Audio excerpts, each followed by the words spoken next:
The Blackhawks are back in action tonight against the Sabres, and you get to watch it with us. Lucky you. Presented by Coors Light. Join us for our CHGO Blackhawks watch-along next.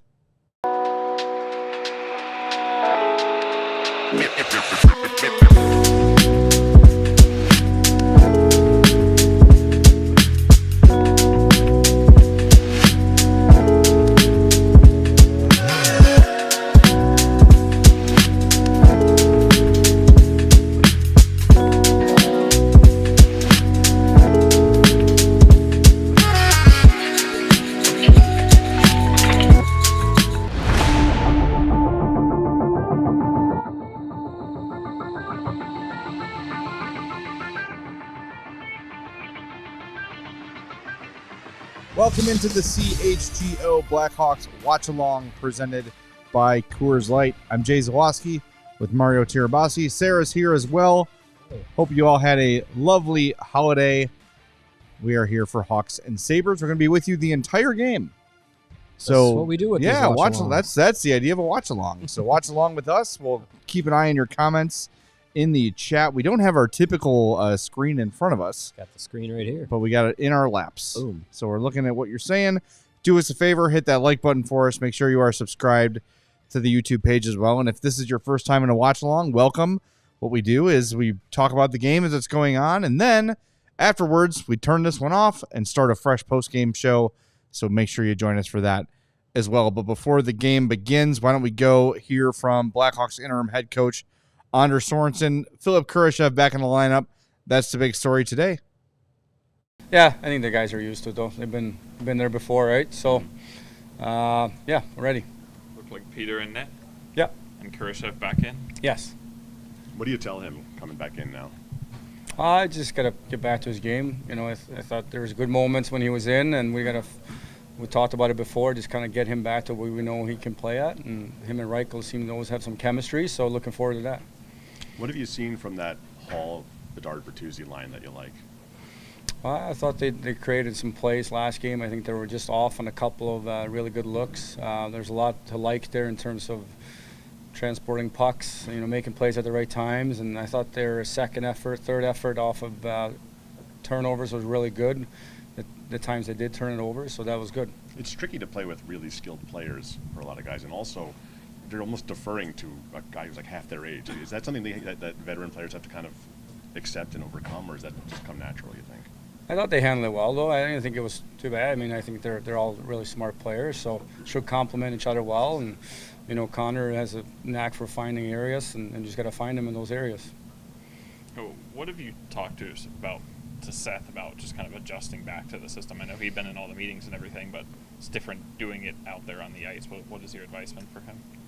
You know what? We just talked a little bit today. I mean, obviously he just got back, so 2 games into it, you don't want to, put too much on, and he's got to find his game. He's been around, and we know what he can do, and he knows where his game needs to be at. So he's watched a lot of our games, like you said, and been in meetings. So I think in terms of the concept and the structure, he's aware of all of it, and now it's just a matter of executing it.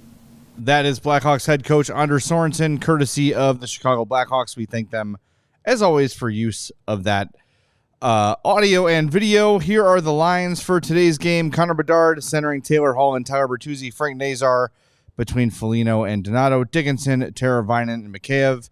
And Reichel with Maroon and Kurashev. Your D pairs unchanged. Vlasic, Murphy, Allen, Jones, Korchinski, Brody with Peter Mrazek in goal. So Kurashev back in, Joey Anderson out.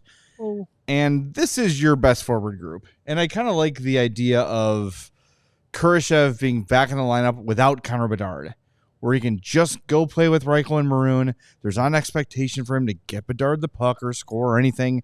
Just go out there and play your game and see what happens. Yeah, I mean, it's similar to where Lucas Reichel was at the beginning of the year, where it was like, just go out and play your own game and not worry about having to do anything else for anybody of any other line mates. Like, just go and, be the guy that they want you to be, why you were picked 17th overall in your draft year 2020, and go and be that guy. And with Reichel, you put him with Maroon and Craig Smith, and he has to be that guy. And with Kurashev, him and Reichel had a little bit of chemistry, early in their time playing in the NHL together a few seasons ago. And, if that can click, that's great. Apparently playing with Pat Maroon does good things for you, as we saw with Lucas Reichel. So if that can replicate for Kurashev, he's at a spot this season where you kind of got to start from square one. He's been scratched for a few games. Like, come back in with a fresh outlook in it and kind of work your way back up. Don't just be handed opportunities to play in the top 6 and, work for what you're going to get.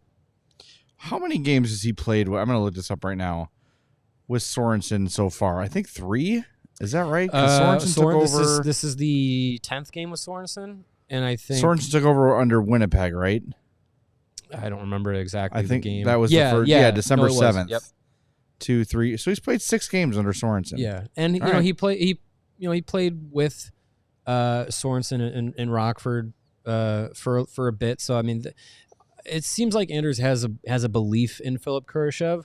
And wants to get out of him what he saw at times in Rockford and what Kurashev did last season. Like there is still something there for Kurashev. We haven't seen it yet this year. Well, if they can figure it out, and if they can somehow get him unlocked and playing anywhere close to the way he played last year, because look, I don't think it's fair to just say Philipp Kurashev had 50 points because he played with Connor Bedard. I don't think that's fair. Now, not entirely. Could you add maybe 10 of those, maybe 15 of those are a direct result of Connor Bedard? Sure. You could probably say that, but he still showed that he could play. He still showed that he could hang, and we all kind of went into this year with him just kind of penciled in the top 6. We had felt that Kurashev was kind of a known commodity at this point, and then this year has been just disastrous for him, and it's not a lack of opportunity. Right, yeah. Yeah, I mean, he's had chances to play in the top 6. He's had multiple chances to play with Connor Bedard, and it's just something hasn't clicked this year that was last year, and I don't know if it's just an anomaly season. It's starting to feel that way, but I don't want to write it off. But I am kind of at the point where, with Kurashev, like with Reichel, you were like, okay, There probably is something more to his game that we're not seeing because of the way that he played at the AHL level, the flashes of talent that he showed at the NHL level, and the fact that he was like 21 years old. Kurashev's 25. He's had time in the AHL. He's had a lot more time than Reichel has at the NHL level. I don't want to write off Philipp Kurashev like completely, but also I'm not as like, come on, like, find your form. We need you, as we were with Reichel. Like Kurashev, I feel like if this is more of who he is, and last year turns out to be more of the anomaly season, I think they have guys coming down the pipeline in the prospect system that probably would factor to be more than what Philipp Kurashev can bring. So if those guys are coming up, if there's guys that are looking for opportunities in the next few years, like a Landon Slager or Colton Dock, I feel a little bit more invested in like finding out what those guys have. I agree. Rather than trying to be like, come on, Phil, like you can do it. Like I think if we get more of the same out of Kurashev over the next couple of weeks under Sorensen and seeing, where he's slotted in the lineup, I think I'm a little bit more just like, all right, well, that's who he is, and they can potentially move on from him. Well, I mean, you talk about patience with prospects, but this is his 5th season. Right, yeah. And, it's not like he had, a lot of young players have 2 seasons where they played 8 games. Not him. 54, 67, 70, 75, and then 28 so far this year. So we're starting to figure out what Philipp Kurashev is. And yes, there have been guys who have blossomed later in their career, but it's going to be a numbers game for him. And if he can't figure it out here soon, and when I say figure out, I mean like impressively. Like he's going to have to kind of leave no doubt, because I think they're of the mindset of, I feel like they're ready to move on from him. It's either got to be on the score sheet, or you got to be a guy that is impacting the game in other ways. And I feel like he's just hasn't done either this year. Like the big thing, the game started, by the way. Yes. We're at 1950, 49, 48, 47 on ESPN2 here on the broadcast. I feel like with Kurashev, it's just like, I feel like a big thing with him was like, even when he's not producing, like he's a really effective defender. And then that's gone out the window this year. And he's not producing. He's been a nothing. Yeah. So it really has to be like, you really have to start making an impact either on the score sheet or you have to be like defensively analytical, making those big impacts. And I don't know. I'm hoping to see it still because that means better things for the Blackhawks, but I'm also not holding my breath at this point. I wonder if a guy like that has any sort of value to another team to look at and say, well, he scored 50 before and maybe we bet on him and buy cheap. And I don't know. I'm sure there's one of 31 other GMs that has the belief that they can, 2-on-1, that they can unlock something from a guy that's had that kind of production before, even if it is just one season sample size. If Philip Kurashev was an Anaheim Duck, we'd have people in our chat every day talking about how the Hawks should try to trade for Philip Kurashev and see if they can turn him into an everyday top 6. Maybe just needs to change the scenery. Yeah. So if we got people who would do that, there's people around the league who would do it too. So, sure. Stat on your screen: Hawks are 1-9-1 in their last 11 road games. Well, that's good. But Buffalo's bad too. Yeah. By the way, they're wearing their throwbacks. Come on, show me the blue. I like the throwbacks. The blues are also great. The blue Buffalo uniforms, not the blues. I would imagine you'd want to wear Frank, these. Oh man, when you're not playing a black, red, and white team. Yeah, it's not as aesthetically pleasing as it could have been. Speaking of aesthetically pleasing, I picked up our credentials today for the Winter Classic at Wrigley. Thank you. Very nice. And being around there was cool. Like you could tell, there are a lot of people were just kind of walking. Oh, did you hit the post? I was close. I think Frank just hit the post. Yeah, crossbar. People were just walking around the neighborhood, just checking it out, and they really began the building process of the rink today. It is not ideal weather for building an ice rink right now, but it's supposed to get colder in time for New Year's Eve. So we'll see. Upper 40s and rain is not ideal.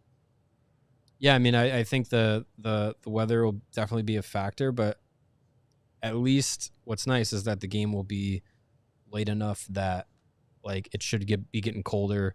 The sun shouldn't be causing any issues like it did the year that they played the Capitals, where they were like, hey, like we might have to delay the game because of the sun, and it was like blinding guys. Yes, it was. Yep. I think I remember the clip from the Road to Winter Classic is like Taze. I think he's just like, F it, can we just play? Like he was getting pissed that they were like doing this like whole back and forth of like, oh, are we gonna play this game on time or not? And he was just like, can we just play?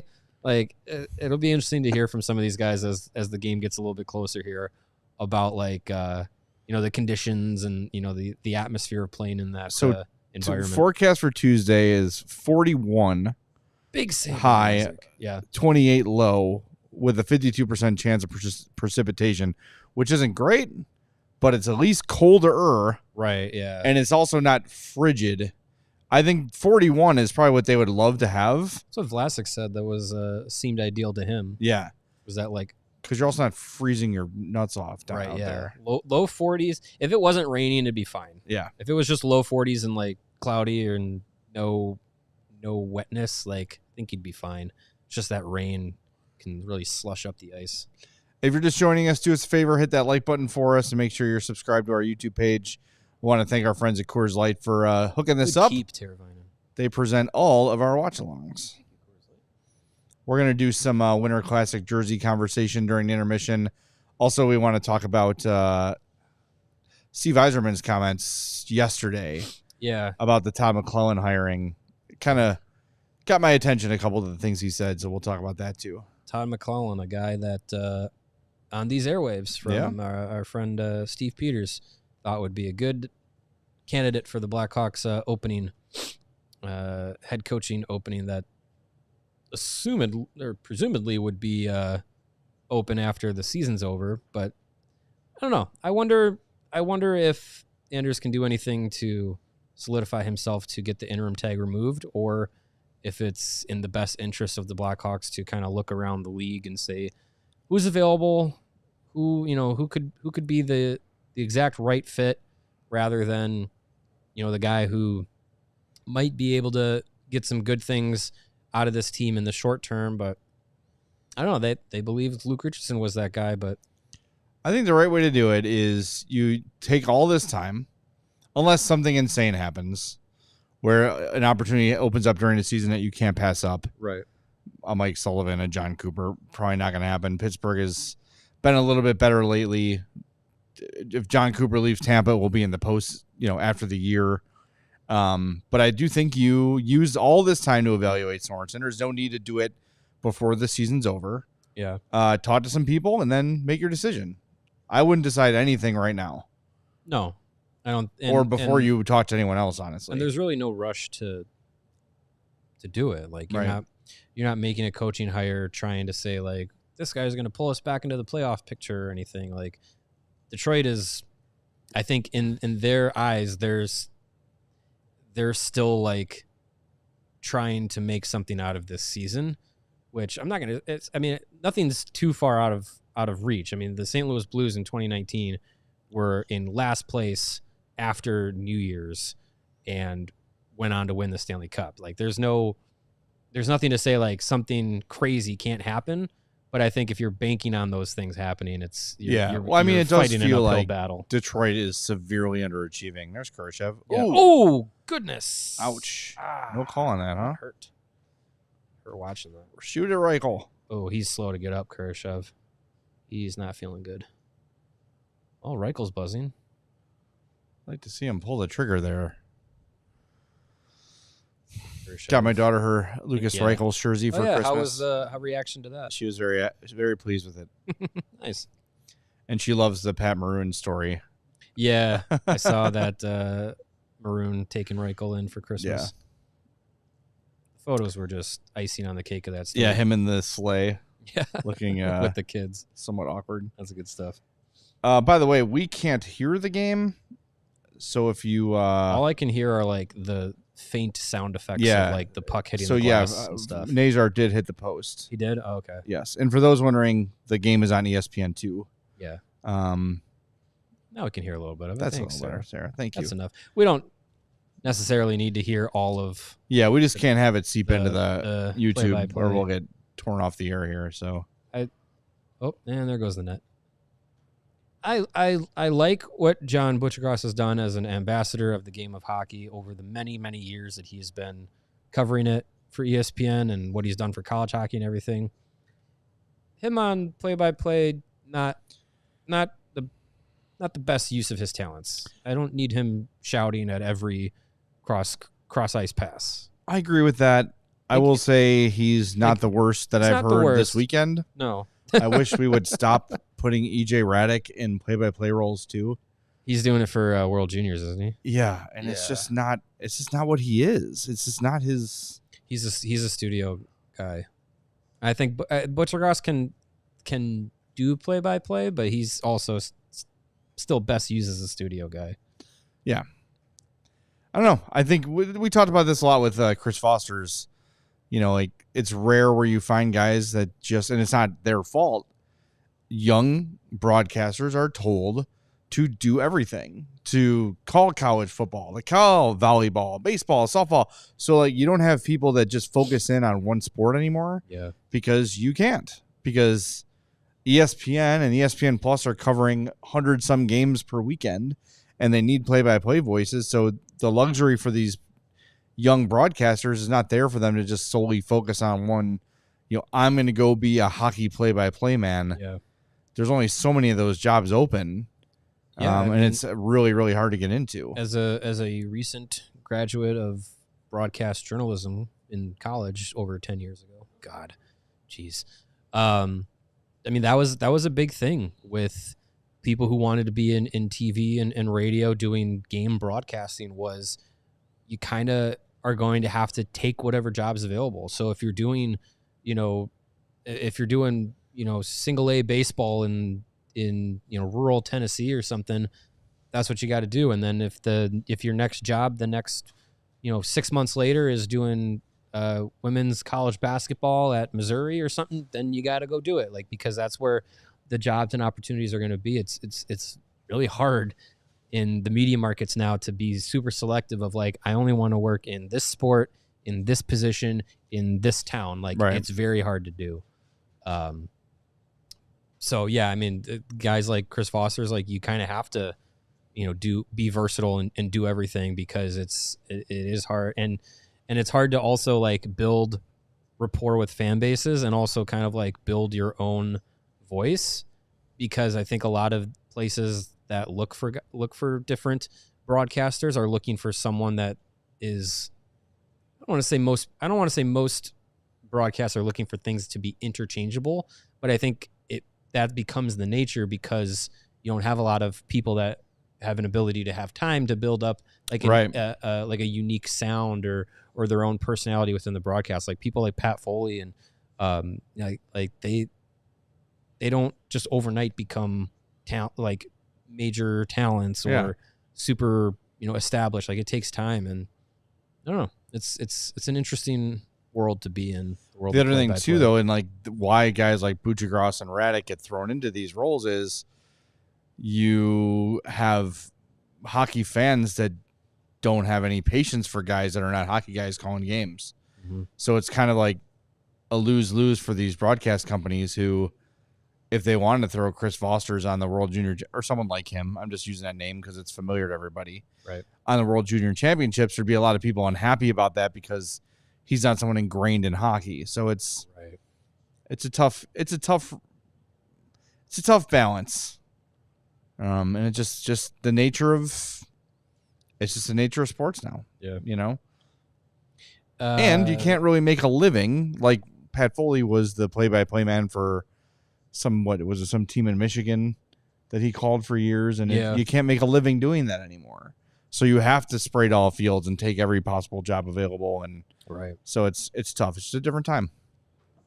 Ben Pope was saying that at one point both Kurashev and Taylor Hall had gone down the tunnel, but Taylor Hall was back on the ice, and I think Kurashev is also back now too. So that's good to see. All right, that's good news. That's good to see. I didn't see anything with. I didn't see anything with Hall. But... Yep. Our buddy Tab Bamford points out 8 minutes of ice time in this game, 2 face-off, 2 shots on goal. This is the hockey equivalent of Bears Seahawks. Speaking of Buccigross, last night at the end of the Bears game, he said, Sabres and Blackhawks tomorrow, I promise you, will be more exciting than that Bears Seahawks game. And I mean, it's not off to a good pace, but I think a lot of people were saying there might be more goals scored than points in that game, and that it would take 10 goals to be split between these teams, which, I mean, again, nothing's impossible, but I'm not predicting that to be the case. But I saw somebody was running a poll. Actually, it was tip Chief. Score. Zach God Benson. bless it. That's a really good tip play. We'll get back to the poll in a second.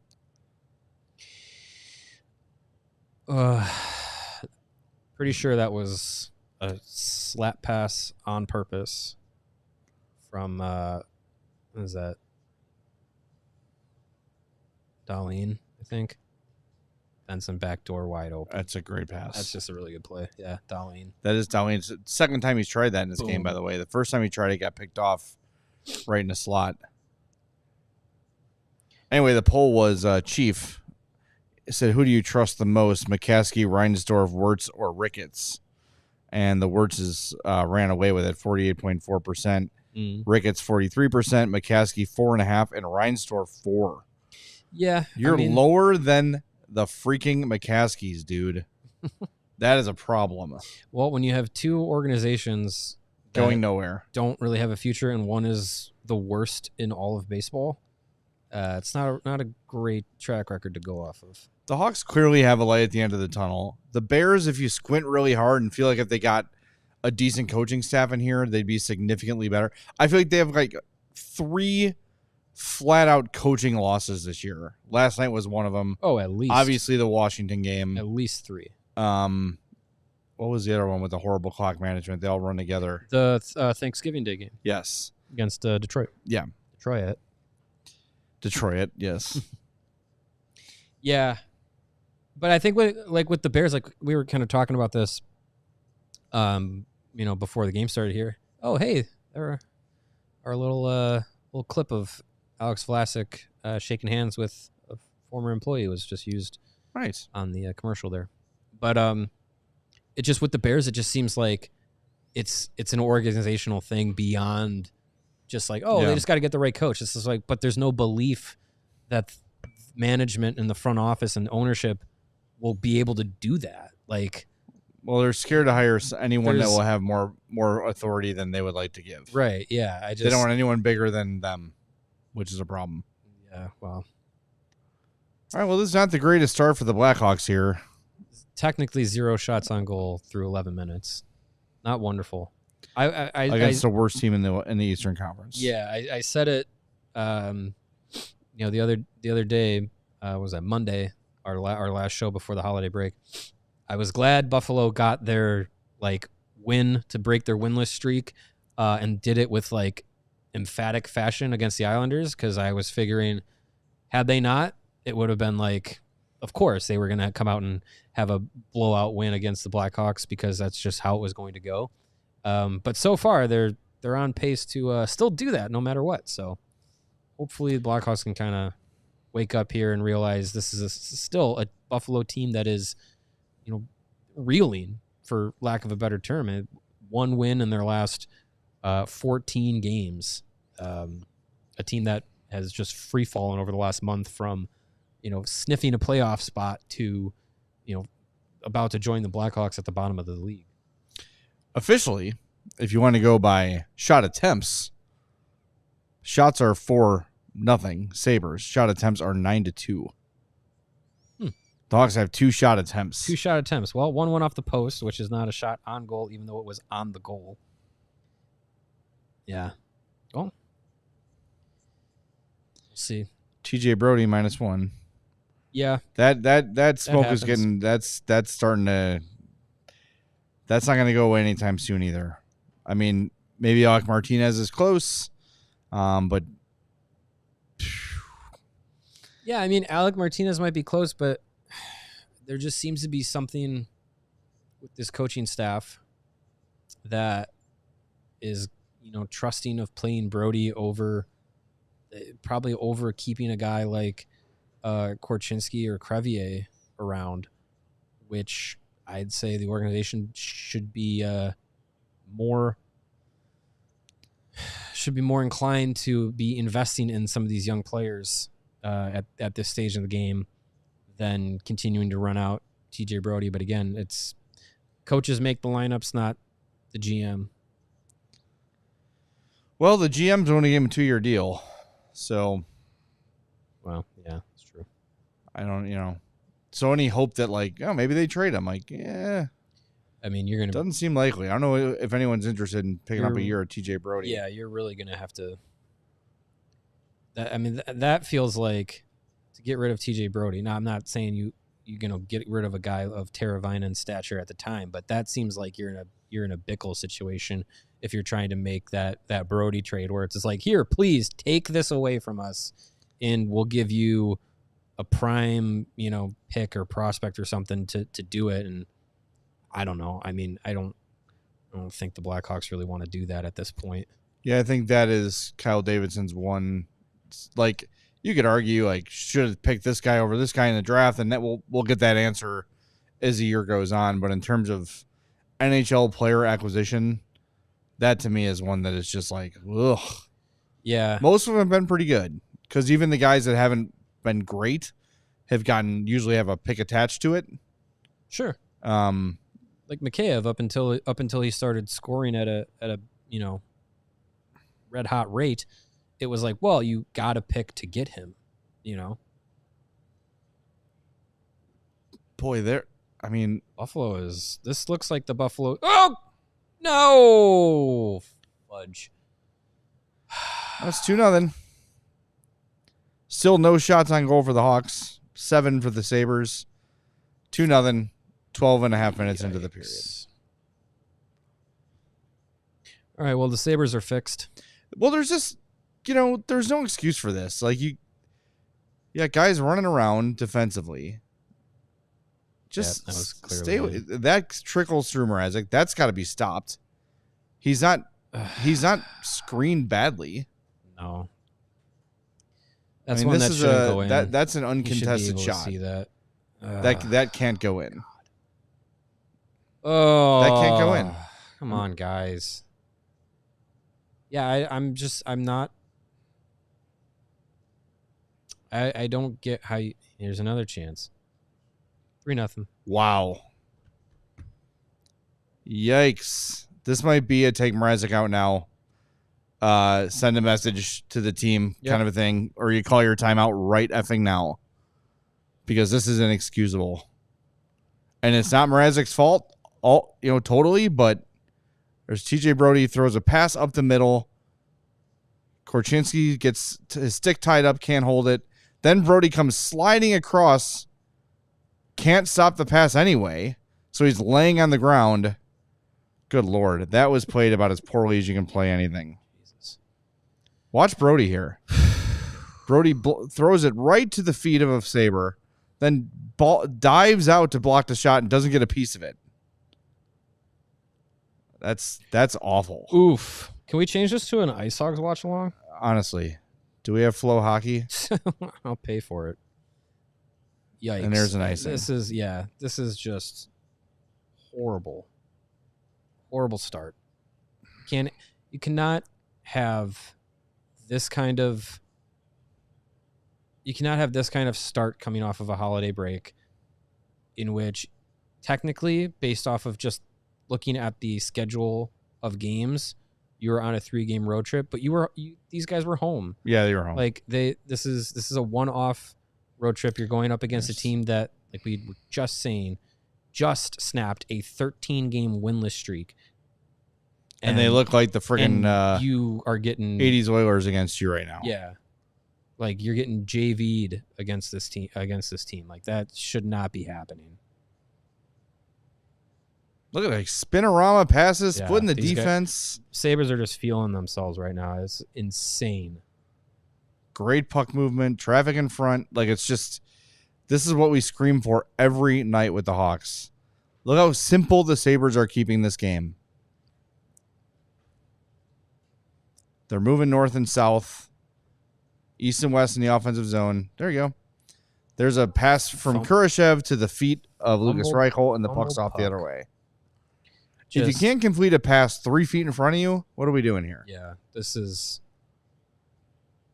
I mean, I'm not certain that Anders Sorensen's demeanor is one of someone that chews out a team, but holy crap, this is a deserving of a intermission chewing out that I've ever seen. Because hopefully sooner. I get we're definitely ones that are just like, we are not going to call for table flipping or things like that if it's not warranted. But circumstantially, the way that this team has played in these 15 minutes, like you said, Jay, inexcusable. There's no way you should be looking like this.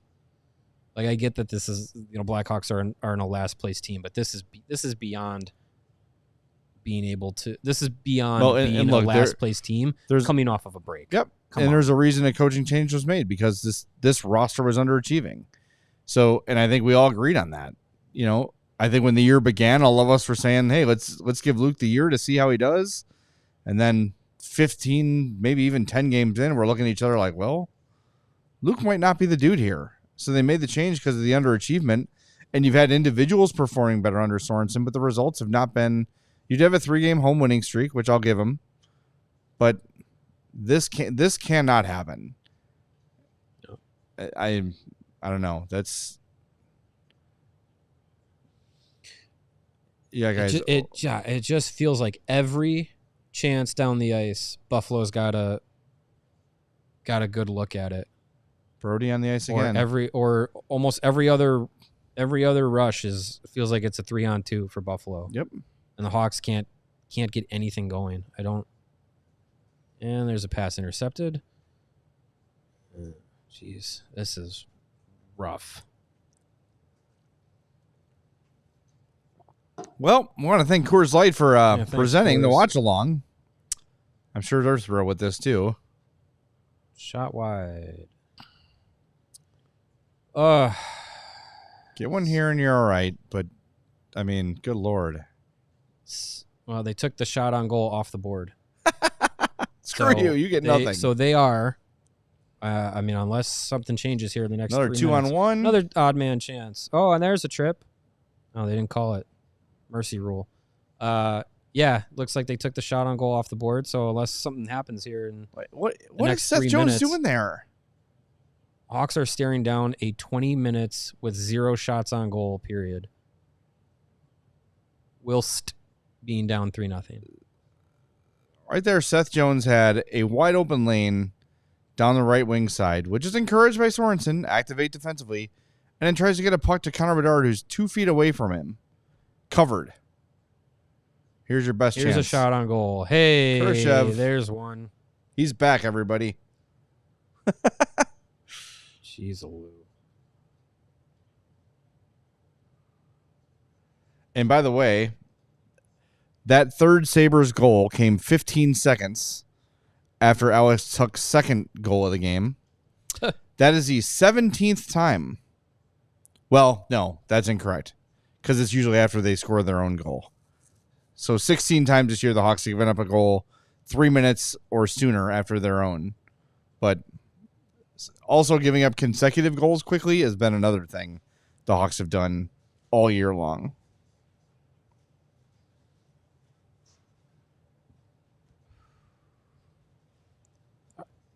Here's to the next 40 minutes being so much better than these first 20. Holy crap.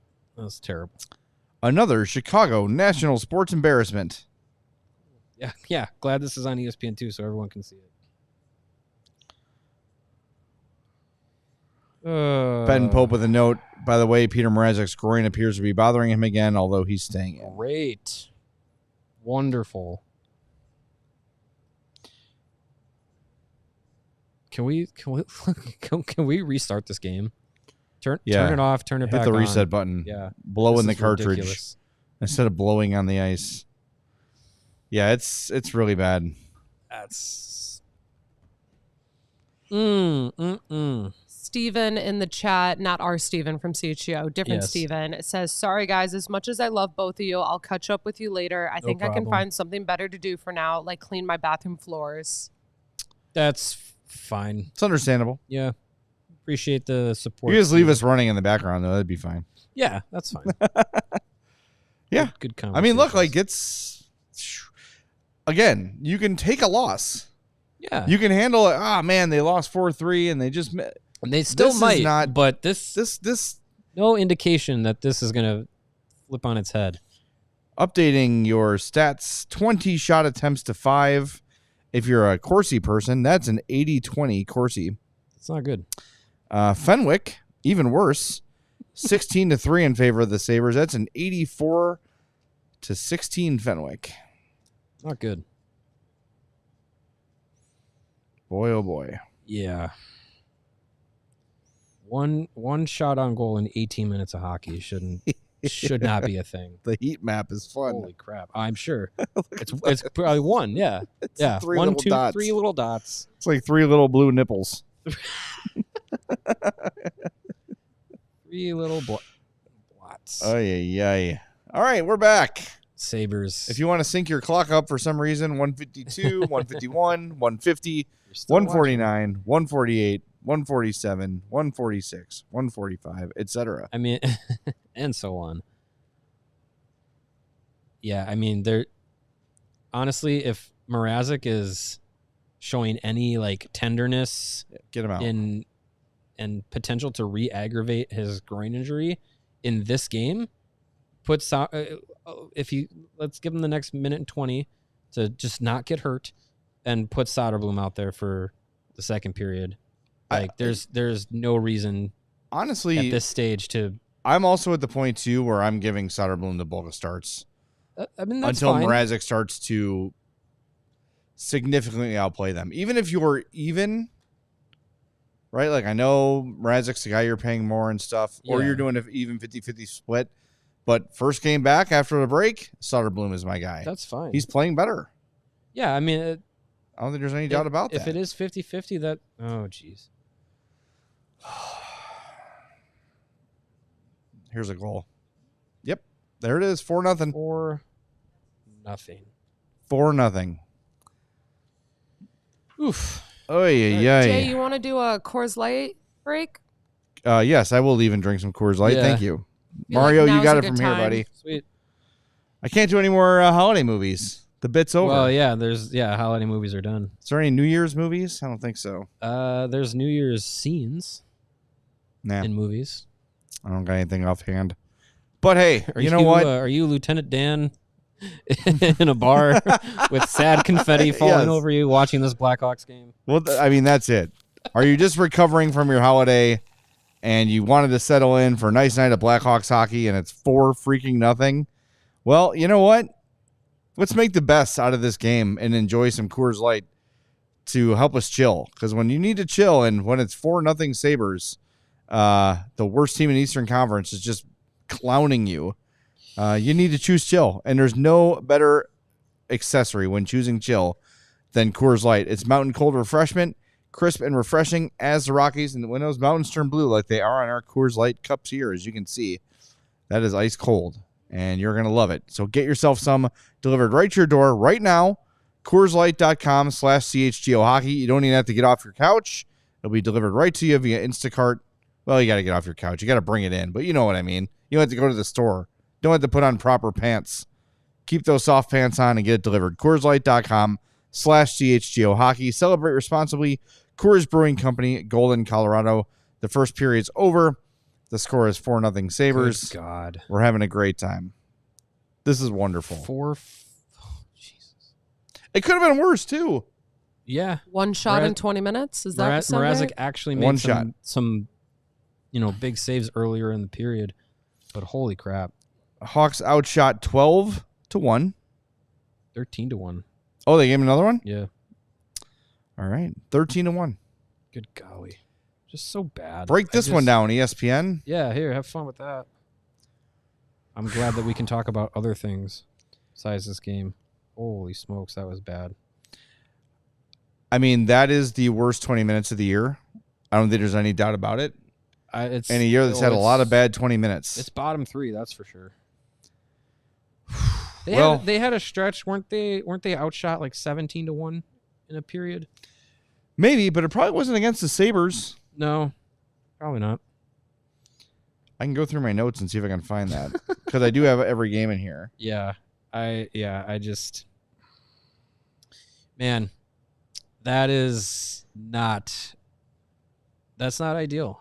I just feel like when you can't string together passes, when you can't get a save, you got zero, like almost zero offensive zone time. I can't think of, maybe they had one possession where it was like they actually passed the puck and got it through like a cycle of passing in the offensive zone.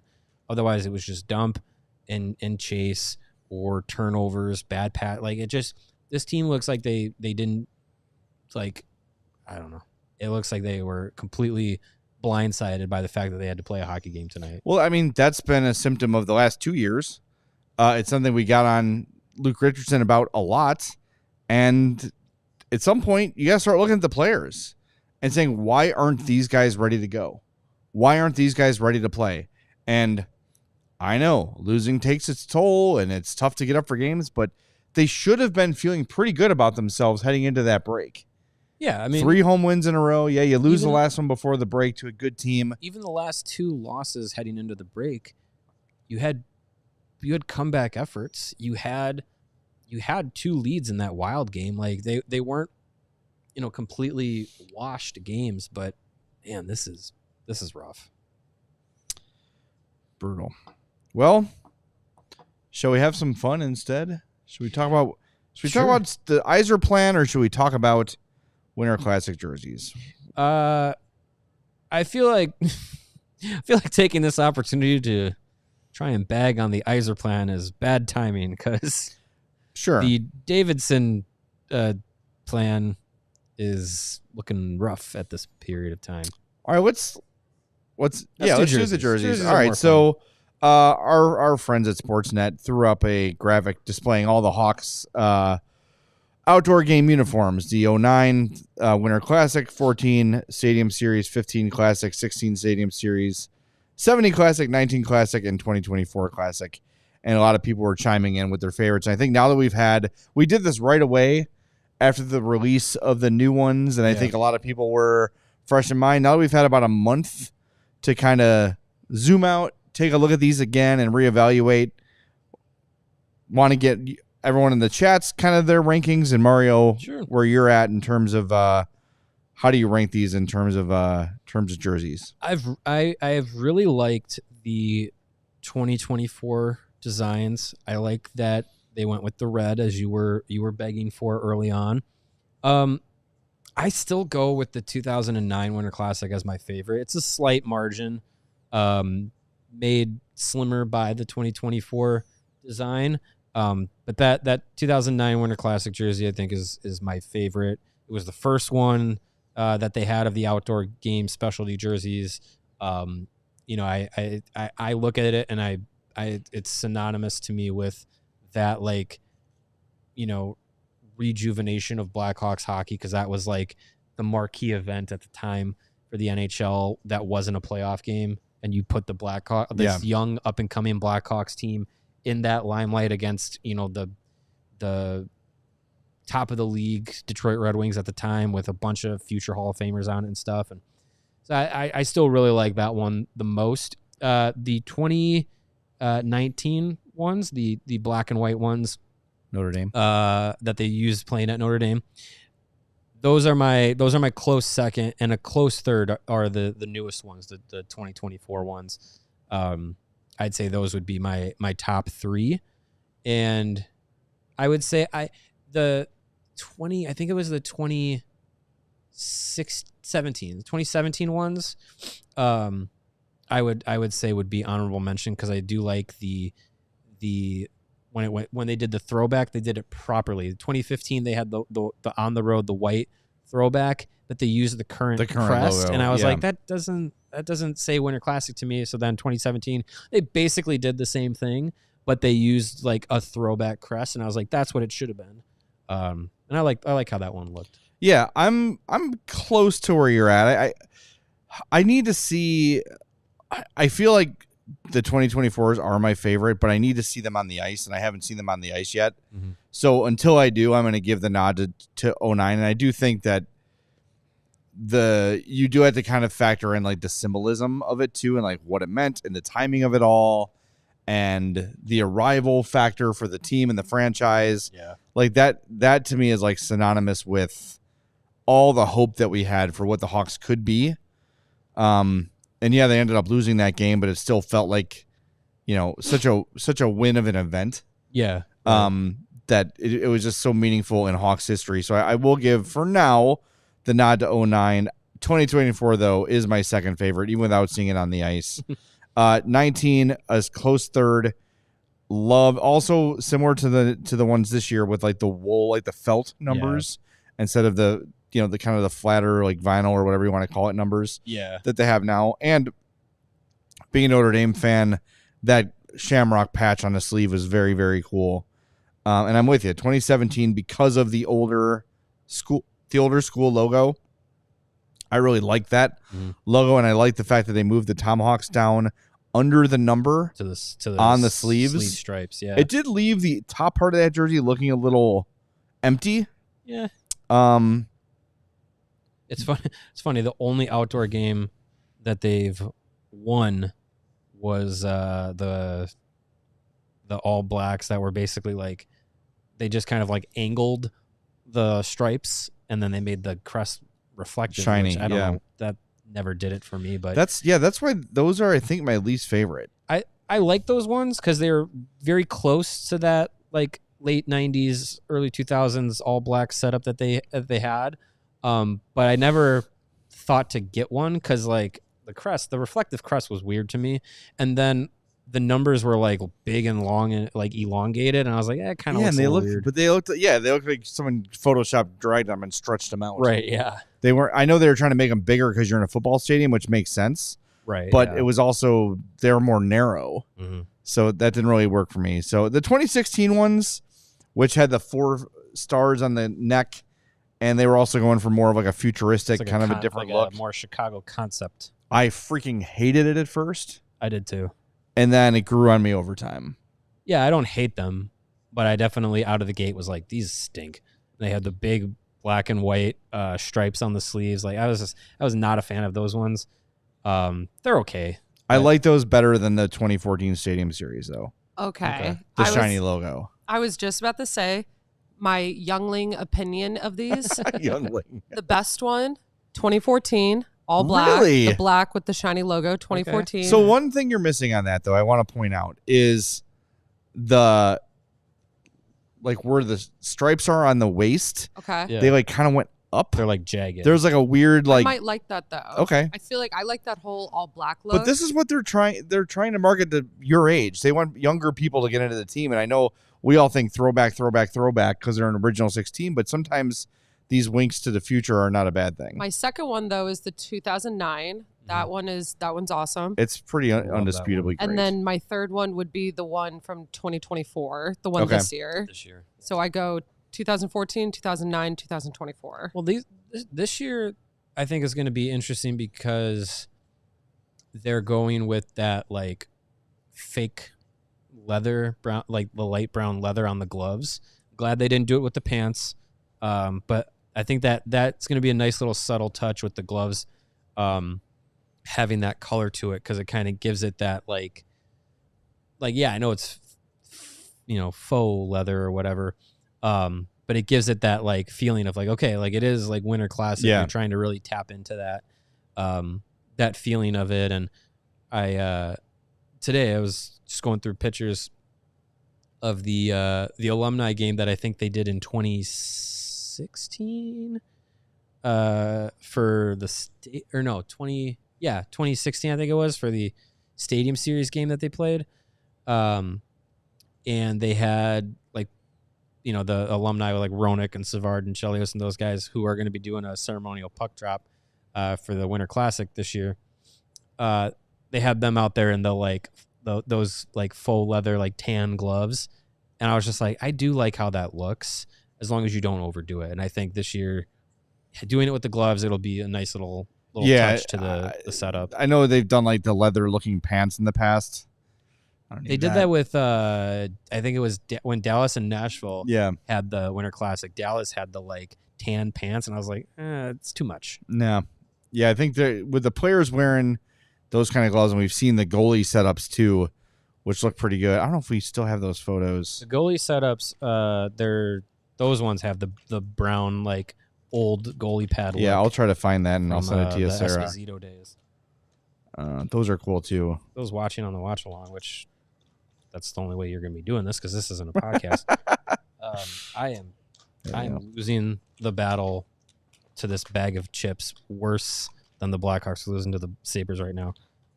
This thing it's got perforated like a little zip tie at the top. Yeah. And I peeled it right along the line. You and peeled it it is too high? No, it's right along the line, but it is sealed all the way to the zipper. Oh. So seems like a good plan. I ripped this thing in half. Like, stay tuned to see if Mario opens the bag before the Blackhawks score a goal. I'm voting on the Hawks. My money's actually. on the Hawks. This is Jesus. This is. I think of the scene in one of my favorite movie scenes ever is Napoleon Dynamite, where they're selling the Tupperware, and he's like, try to break that bowl in half, and the guy's like, and the wife is just so disappointed. That's you with your chip Mario, bags. I'm keeping you on the ISO cam until you open the chip bag, by the way. You've just been I hope this is more trying. entertaining than the game for people. I just sent you the goalie photos, by the way. This is good ASMR of the bag crinkling too. Oh, Holy my crap. Lord. Can we, I know this sounds crazy, but can we start the second period? I don't want to talk. I don't want to think about the first one Love for this game ever to be- again. They're doing New Year's resolutions on the ESPN broadcast, and the Hawks resolution, whatever Connor wants. I'm with you on that. Agreed. Yeah. He wants Matthew Barzal. Go get Matthew Barzal. Okay. I'm not against that. Does Connor want to open this bag for me? That'd be great. You might separate his shoulder. Guys, this is not fun. Is he still on the ISO cam? Yeah, I am. Do we have scissors?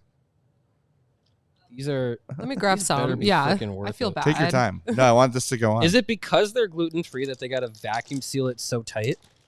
I don't know. What if they're bad? Have you had these before? No, I'm shot in the dark with these. This advertiser, whatever the company is, I'm is not going to say their name because this is not helping their cause. Cheese-o-loo. It's unopenable chips. Yeah. I'd love to tell you how great they taste. I just can't taste them. I don't know how that. So why would you have a perforated seal? My God. I got it. Hold on, sir. Oh, Let me have my dignity. no. This is as entertaining. No, I don't. I got it. He's going to stab himself midway Come through on. the I intermission. can see the chips. They're there. We got to cut this up for social, the whole thing. Yeah! He did it! And only 3 minutes left to go in the intermission. I started trying to open these at the beginning of the game. I just gave up quietly at different points, and then I said, no. So did the Blackhawks. I It's need to appropriate. open these chips. All right. Are they Except it wasn't quietly. Are they at least good? I can smell them from here. What's the flavor? fiery chili lime? That sounds like a flavor I would enjoy. They are spicy. Yeah. Someone said that was more entertaining than watching the Hawks game. Yeah, no, Yeah, I'm sure. 100%. Oh, yeah. I was actually smiling during that. That was... Oof. Now they're too spicy? No, they're good. All right. I'm already sweating from trying to open the bag, so the spice. The commercial right now is a guy who can't open a Perfect. jar. Oh yeah, that is me. That's great. Yep. If only I could have ordered an emergency pizza, I would have loved to have had that. That is really funny. Good timing. Hey, you know what? I had a small cheval chicken sandwich for the first time today. That Nice. was very easy to open. I just popped the box open Oh yeah, and then shoved the entire thing. I just unhinged my jaw and swallowed it. like a pipe. I had never had the fried chicken sandwich from Small Cheval before. Whew. I didn't even know they had one. Yeah, it was really good. Jay, I have that picture of the goalies up if you want. Oh yeah, throw them up there so you can see what the Hawks are doing with the. I think I closed YouTube. You can see what the Hawks are doing with the brown pads. The players are also similarly wearing I like this brown a lot. gloves. Yeah, they look cool. This is cool. I like the brown too. Yeah, I'm into it. I like how it looks. I mean, even though it's not real leather and it's not feathers in the pads and all that. Like I like the little throwback touches to it. Even little subtle things like that, I think make you don't have to beat us over the head that it's the Winter Classic and it's classic and it's a throwback and it's a classic and back to the times when children learned how to play hockey only on frozen ponds and all that stuff. Like it's just like little subtle touches. Even back to like with these pads, it's like replicas of like Esposito in the 70s and stuff. Like I like that. If you want to get yourself a pair of Vaughn Velocity V10 Pro Carbon Senior Goalie Leg Pads, Do I ever? $2,000, baby. Ooh, oh, thanks. I really hope if Cecilia takes to playing hockey, like I'm encouraging, I'm definitely not forcing it upon her. I'm just encouraging her to, try ice skating and see. I really hope if she takes a liking to it, she does not play goalie because I'm not taking out a second mortgage on my house so that she could play goalie. Arvid thanks. Soderblom will be in goal to start the second period. Mrazek is on the goalies. bench, so it looks like a coach's decision rather than an injury issue, according to Ben Pope. This is one of the few things a coach can do in a game to wake up his team. We'll see how they respond. That was, honestly, as piss poor of a hockey period as I've seen in a long time. Yeah. And I mean, how many games do we have this year where it's like, well, it's close. If not for the empty netter, and if it's not for a shot here or there, you can't be down 4-0 to the worst team in the Eastern Conference. To say that this Blackhawks team had the worst period, that is something. Because this is a team that is in last place. It has been in last place almost virtually the entire season. And like to have that performance at this point of the season against this Buffalo Sabres team just there's no excuse for that. So Soderblom comes in, that's fine. Now he comes in cold. But I will say at least you can give him, 50% 15, 16 minutes of an intermission to stretch and, warm himself up a little bit more than just like, okay, here's 30 seconds of stretching before you go right into a game action. Like, you at least give him some time to kind of like, I don't know, maybe even see a couple like dummy shots in the hallway or something, like just to be able to be ready to go. And the one line to not give up a goal starts the period. Dickinson, good for them. McCabe, and Foligno. There's a really bad effort from Seth Jones. And it gets Puck's in the corner, still in play. Seth has had a bad game. Well, everyone's had a bad game. I know. Not one player has been noticeably good tonight so far. Hopefully that changes. If you want to sync up with the broadcast of our commentary, we are at 1909, 08, 07, 06, 05, and so on and so forth. Okay. All right. Heavy you sighs. got 40 minutes. That's how it's this the game Buffalo is Sabres. There's your. Is it the goat head Buffalo jerseys that are bringing out this Dominic Hasek version of the Sabres? By the way, seeing someone wear this jersey with number 81, Miroslav Shatan should be furious. You can wear 81, just not with this jersey. Is Peterka 81? Is that who it is? On Buffalo? 81 is Blackhawks legend Sam Lafferty. Oh, Sam Lafferty. Yeah, of course. Speaking of Blackhawks legends, the defensive scratches tonight for the Buffalo Sabres are Henry Yokiharu and Dennis Gilbert. Dennis Gilbert flat out sucked when he was here. That's big of you to say of a Notre Dame man. I know. He was bad. Yeah, I mean, he wasn't anything really special on a team that desperately needed defensemen to be serviceable. He's not the only Notre Dame guy to suck on a team I support. I promise you that. That's true. Stat on the screen that just flashed. Blackhawks have 2 comeback wins this season, the fewest in the NHL. Well, they're about to be shorthanded. I could have told you that. I would not have even needed to look that up. I could have told you that. Ben Pope pointing out new defensive pairs: Vlasic with Jones, Korchinski with Murphy, and Nolan Allen with TJ Brody. Have fun with that, Nolan. Oof. And that's a hook by TJ Brody. Timothy Brody. Hey, you know what? At least he's on the score sheet. Yeah, sure. Man. I don't know how much longer you can look at. And look, I mean, there are things that NHL head coaches and assistant coaches and all that, there are things that they see and they recognize when they watch these guys play, when they break down film and everything, that I never will, because my eye and my mind doesn't see and think hockey the same way at that same level that they do. But I just, for the entirety of this season, I don't know how you look at TJ Brody and say that there's not a better option. Like Crevier or Phillips, or, when Martinez is back, keeping Korchinski in the lineup. I don't know.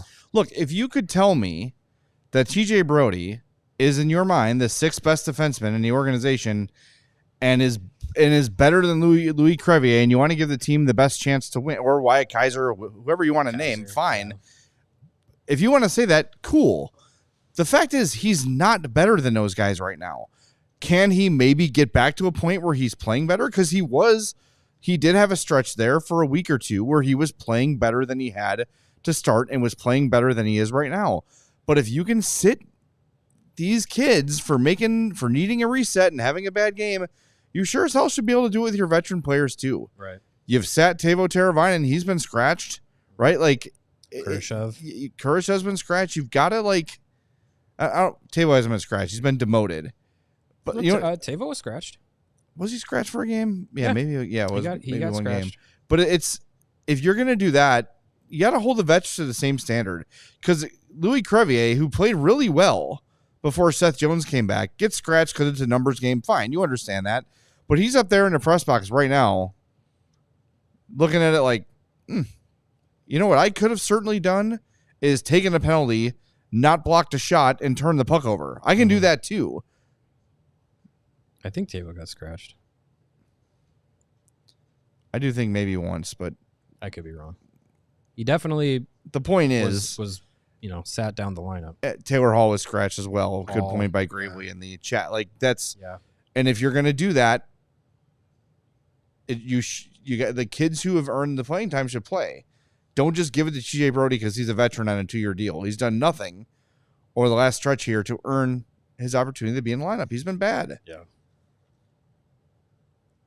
And we talk about it all the time, like, our your opinions. Like, do I feel like TJ Brody has better hockey than this in him? Yes, we've seen it. We've seen it this year. But right now, he is hurting the team. And this game is, everyone on the team's hurting the team tonight. Yeah, no Don't get it one has twisted. had a good game. But he has been especially bad on a team full of bad. Yeah. Yeah, as Adrian clarifies here, Tavo was on the path to being scratched, but then Craig Smith got hurt. Right. That's what allowed him to be moved up to the TJ Brody Dickinson line. Has been on the ice for 0 shot attempts, 4-8 against. And 2 goals against? That is a team worst. And he is Brody. He took is a -2. Yeah, and he took a penalty. Yeah, I mean, probably his worst period of hockey. Worst, 25-minute stretch of hockey. Bertuzzi on the fourth goal had a bad turnover. Goes the other way. Yeah, no one has had a good game tonight. At least they're shooting now. Look at this offensive zone time. Hey, The Blackhawks have 100% of the shots they had last period in this period. Good job. Way to go, guys. I'm sorry, wait. They need one more. I thought they got 2 there. My bad.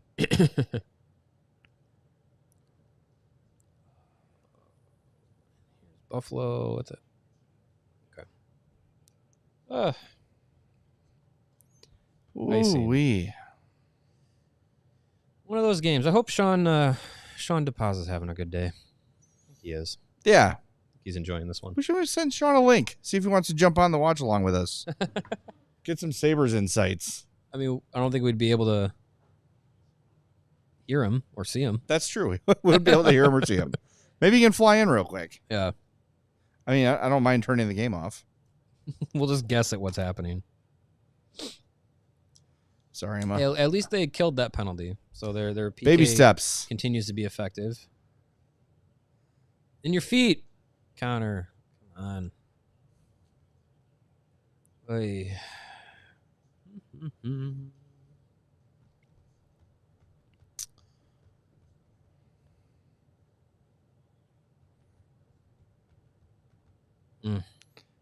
That's just get the puck in stride. Like that pass was on the money. Yeah. You gotta get the puck first before you can go on the breakaway. Well, yeah. I think that was Nazar. It was Nazar, yeah. Yeah. I get that it's a hot pass, but it's like it's the NHL. Like they're gonna be coming faster, so just gotta corral that.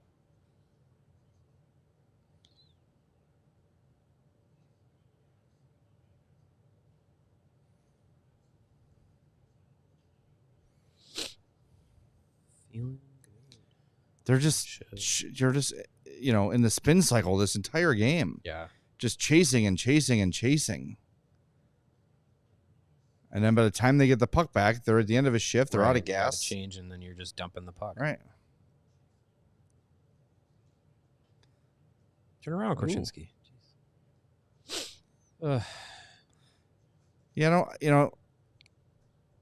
I don't mind taking it in with speed there if you're Korchinski too. Instead of trying to drop it back, just go.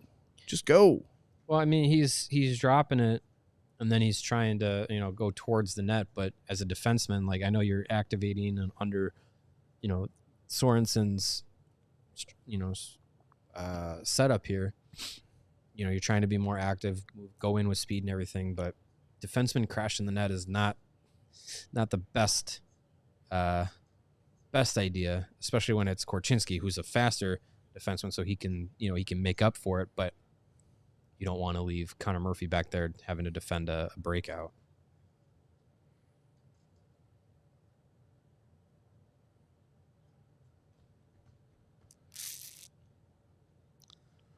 Do you think there's any, like, I don't know, is there any thought to these guys of, like, or should there be of, wow, the Bears just were awful on national TV. Do you think they feel any pressure, like, come out and perform better?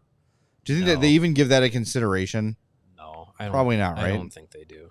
I don't know if they should, but, like, they should try to perform well all the time. But I mean, yeah, you regardless of what else is happening around the city with sports, like, I think these guys just look at themselves, look at their own performance and just kind of in a isolated scope, because they're not.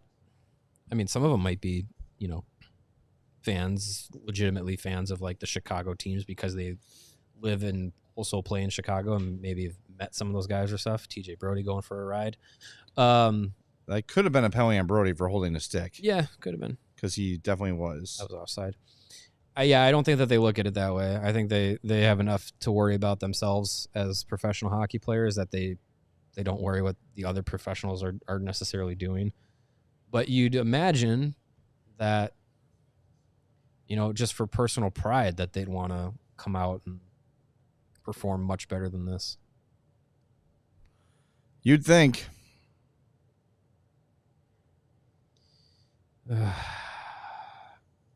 Some of them might be keyed into it more because, I don't know, maybe they play fantasy football or something and they got DJ Moore on their team. You see those scooters, the go-karts he bought, the wide receivers? No. He bought, like, Segway brand. They're almost like Mario Karts. Oh, really? And he bought them for all the wide receivers. That's cool. And they were, like, riding them. It looked like a parking garage or something. They looked awesome.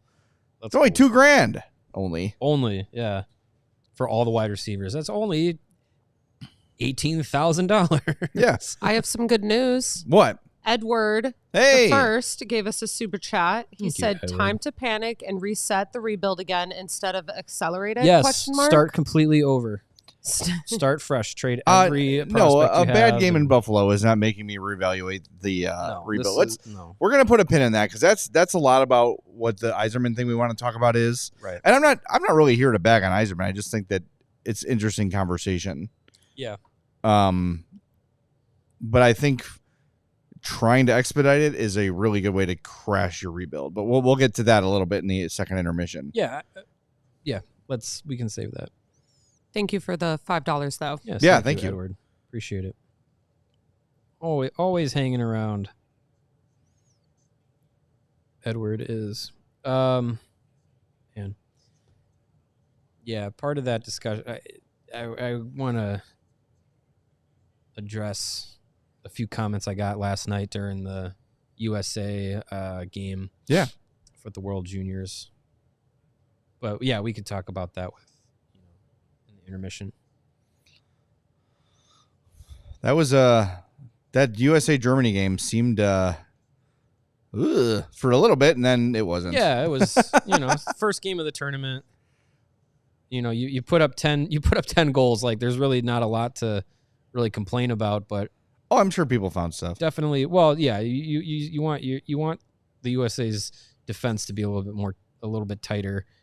They got to clean up some turnovers that really bit them in the butt last night. But again, first game of the tournament, you didn't have to start the tournament playing Sweden or Canada or something like that. Like, nothing against Germany, but they're not one of the power countries, so on the rise, that's for sure. But yeah, definitely and your next game tomorrow is against Latvia.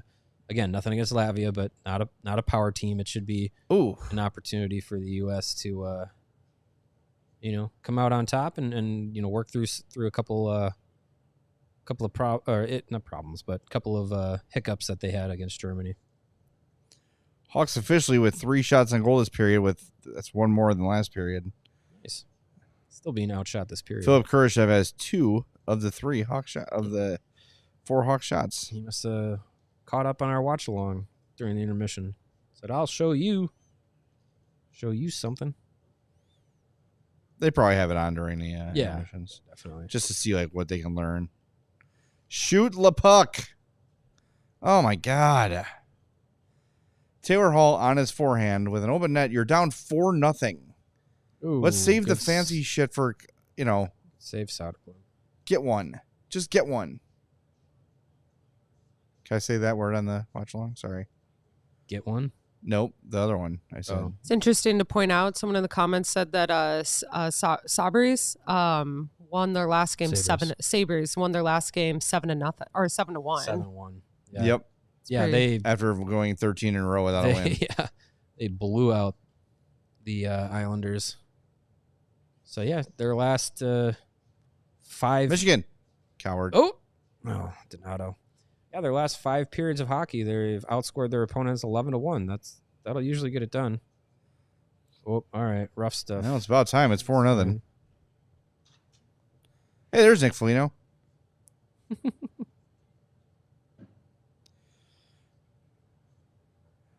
I mean, no one else. I like laughing at people. It's like one of the. I think it's because it's like a big flex. It's because he grabbed Bowen Byram. I'm sure those two are buddies, guys that played against each other, saw each other a lot. I'm sure through the Canadian junior system, and both out of the WHL. I'm sure they're buddies, so they're just like probably chumming it up. I don't think he was trying to go in and be like, LOL, like I'm gonna beat you up.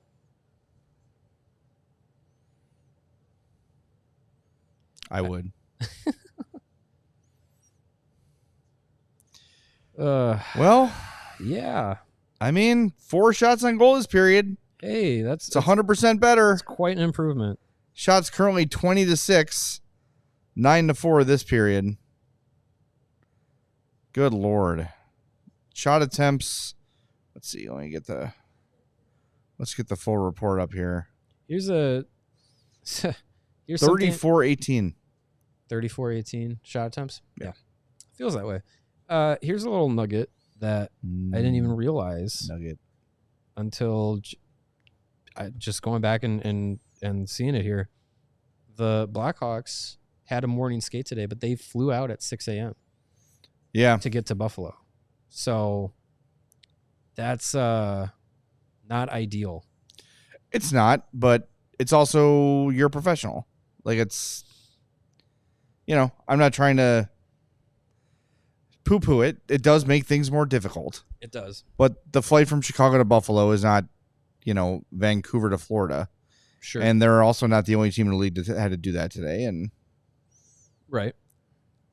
Is that an advantage for the Sabres? Yes. Is it the kind of advantage that gives you a 4-0 lead in the first period? No. Only one other road team is leading their game currently, and it is the Maple Leafs, up 3-0 on the Red Wings. But that's a long flight. I mean, yeah, that's Toronto to Detroit. You barely even take off. That's when we flew out to Detroit for the Final Four. When I was at the Score. Oh yeah, I was like, the gear went up and we landed. Yeah. It was like, why did we even do that? And guess what happened on that flight? Someone got sick. Jay Cutler became a Chicago Bear. Oh, in the hour and a half I was in the air. Oh, that's funny. And I stood up on the plane when we landed. Go, the Bears got Jay Cutler, and people looked at me like I was speaking a different language. Like, we just left Chicago for Detroit. Everybody knows what I'm talking about. You all know what the Bears are, right? Marcus with a $5 super chat. $5 Australian. Ooh. I think. I don't know what the conversion rate on that is. Dollar dues. He says, as an Aussie fan, not sure how big a deal the Winter Classic is. Do all American sports fans tune in? Just NHL fans or fans of Chicago and St. Louis? It is not a huge deal to American sports fans. It's their attempt to make it that.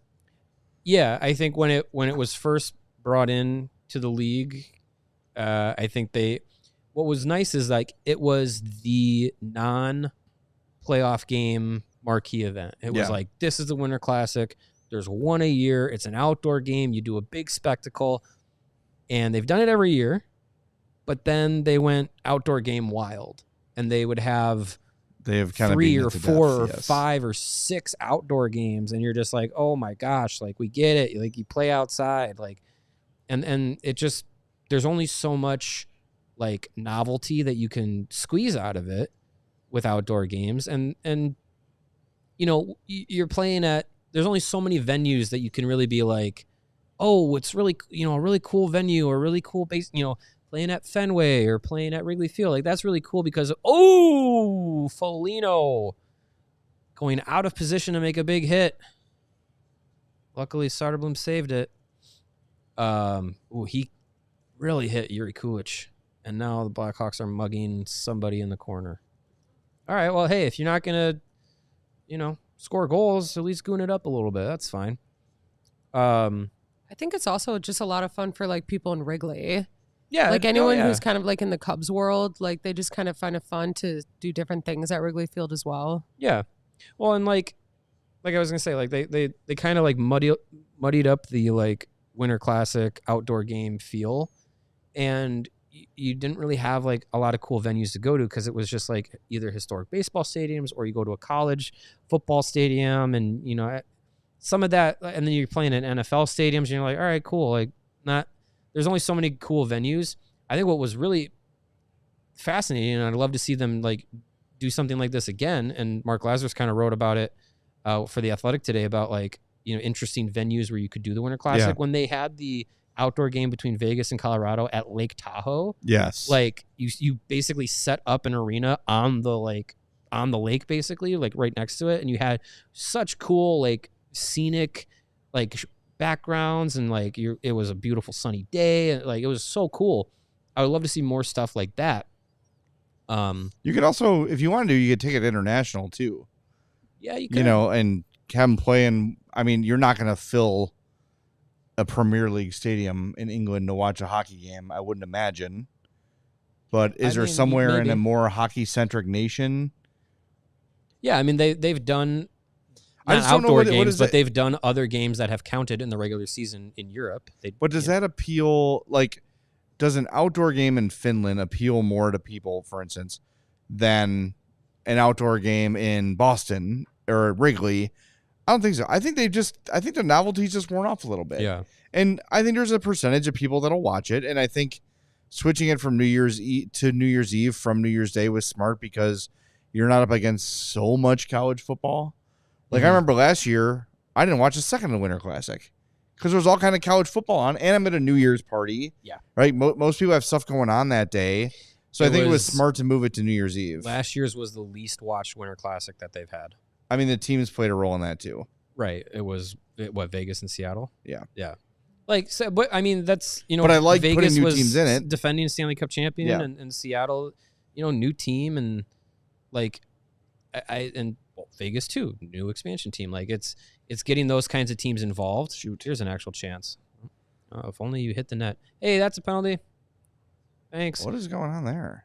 One of the Sabres players was just laying on Vlasic's stick. Like, you can't really do that. Ukko-Pekka Luukkonen. But yeah, I mean, it's they went. I think the league made a calculated decision to say, Connor Bedard, Blackhawks, we need to up viewership in this.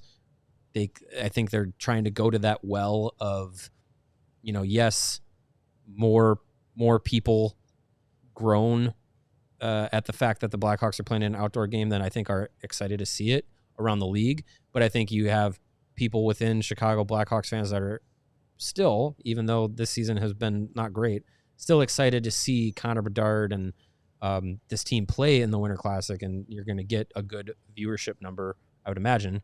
They're expecting a good viewership number in Chicago, and then also the Blues too. Like, that's a dedicated fan base. They've played in a number of Winter Classics too. But it's something I think the league is making a calculated decision to say, like, we need something to get viewership back into the event. Yeah, I wonder if there's, I don't know. I don't know what else they can do. I mean, it is a very cool idea, and they've executed it very well. And every time they do it, it feels big. But it just, when you add in the Stadium Series and the Heritage Classic, and it just has kind of been beaten There really should beaten only into be the ground a little two bit. outdoor games max per year. Yeah. And you have the Winter Classic is your big one, and then you can do one with the Heritage Classic, just Canadian teams. Like that's fine. You give Canada like a special outdoor game, that's fine. I have no problems with that. There's cool venues around Canada that I'm sure American audiences have never heard of or seen before that they could tap into. But then then you have the Winter Classic, and then just let those be your outdoor spectacles, because the year that they had the Islanders, the Devils, and the Rangers each play each other in an outdoor game in a span of like 2 weeks, it was like, oh my God, another freaking outdoor game. Yeah, like right. It got to be too crazy. I wonder if there's a way they could spice it up. And I know that in-season tournament that the NBA is doing hasn't really functioned the way they wanted it to. I don't want the NHL to do that. But they're already talking about going to 84 games for a season. What if you did but a way to do it would be, you pick a host city, Toronto, Chicago, Detroit, whatever. Sure. And you just have like an original 6-weekend Winter Classic where all 6 teams play.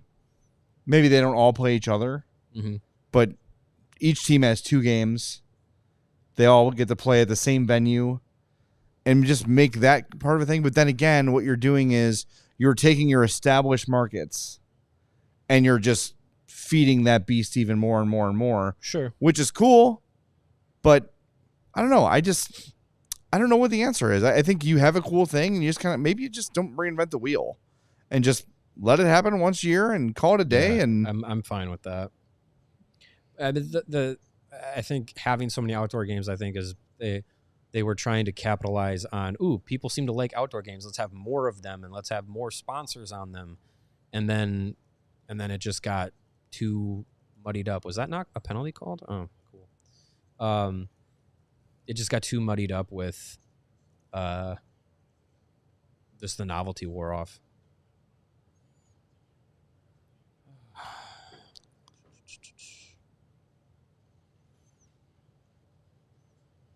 I wonder too if the college football playoff will benefit them a little bit, because the meaningful games in college football are all kind of on an island. And yeah, you will get your occasional, you'll have a bowl game that will appeal to alumni of that school and that region, right? But I don't think you're going to have, because last year, wasn't it last year was Georgia and Alabama? There was last some year was massive on New Year's Day, and it was because it was in Seattle. I think they did the afternoon game, and I'm pretty sure they butted up right against the Rose Bowl. That day, here are the games that happened last year on New Year's Day. Michigan, Alabama, 1-4. Yeah. Number 2 Washington versus number 3 Texas. Yeah. You had Tennessee, Iowa, 2 huge alumni schools. Right. LSU, Wisconsin, Oregon, and Liberty in the Fiesta Bowl. Liberty ranked 23rd at the time. Yeah, I remember that. They lost 45-6. Sure. Yeah, I mean, that's not a winning recipe for the definitely NHL. Not having the game on New Year's Day, which is anymore, which is historically dominated by college football, and it was a thing. You had that's why they had it at noon some years, because you tried to capitalize before the Rose Bowl, which was when that was just its own singular bowl, everyone would just watch that, even as college football casuals. Didn't matter who was in it. It was just it's the Rose Bowl, it's prestigious, and it's kind of what the NHL wanted the Winter Classic to kind of be, is just no matter who's in it, people tune in. But yeah, I think college football just dominates ratings. Here's the lineup for New Year's Eve this year. Michigan, Alabama again. That's at 11 a.m. So the Winter Classic doesn't start till 4, so that's over. Washington, Louisville, that's at 1. That'll be over. Illinois, South Carolina, that's at 2, so there'll be some overlap there. Yeah. And obviously some local interest. LSU, Baylor at 2:30. And then the big game is the Fiesta Bowl that night, Penn State, Boise State at 6:30. So they'll have 2.5 hours of lead-in time. So the Winter Classic it'll go longer. You avoid the playoff games. games, which is the big draw. Well, yeah, the Penn State Boise State game is a playoff game, but yeah, it's later, and people will watch the Winter Classic, then tune into that. You know, I don't know how much national interest there is in Boise State. That feels like a game that Penn State's going to run away with. It's the college football playoff. You're at the semifinals. But I think locally, quarter it'll be fine. Yeah, I think locally it'll be fine. I think people are going to be tuned in. There we go. Hey! All right. 3 more. Don't call it a comeback. Nice little passing sequence there. Yeah. I was about to yell at him because I thought he stole a really good look from Seth Jones, but when you score, it's okay. Hall to Bertuzzi. Yeah, nice. So Bedard and Hall will assist on that one. It's a good breakout. You hustle, you get a 4-on-3. Get the puck across, move it quick. Crisp passes, and you get a guy that's been playing well in his last couple of games here and buries it. That's good. Hey, something to build on. I don't want to jinx it, but it's something to build on. Ooh. There you go. 4-on-3. Not a crisp pass. Oh, God. A guy with a Bitcoin avatar on Twitter told me that TJ Brody is better than Seth Jones. Cool. I'm sure he's made lots of great decisions. Here we go. Score again. Connor! Oh! Good shot. F. I don't mind Hall shooting that one, though. Bedard shot it. No, I'm saying I wouldn't have minded Hall taking that shot instead of passing it, but I mean, Bedard had. I don't mind giving it to Bedard. Bedard had a. Yeah, I'm fine if someone says, "Connor, shoot this puck." Like, he had a good look at it. Hall had a better angle. Maybe a little bit of traffic though. Oh man, it's just a good save too. That's a great save.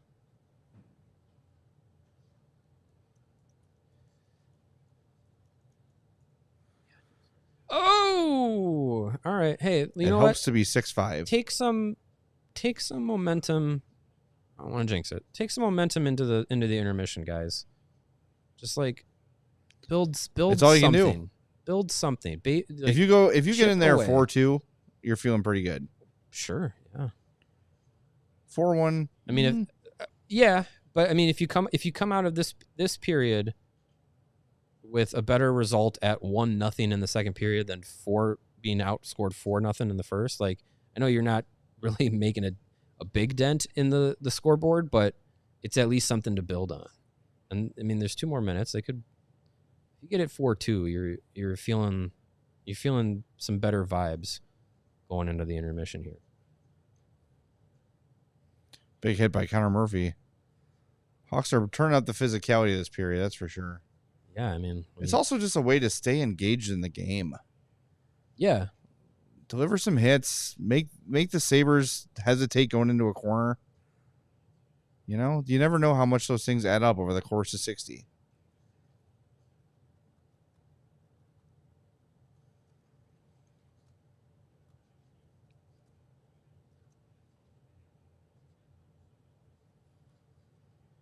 See, what are you doing, Mikheyev?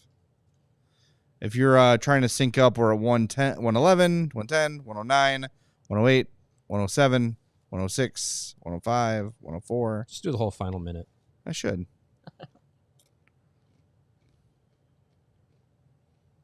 23-9, the shots on goal.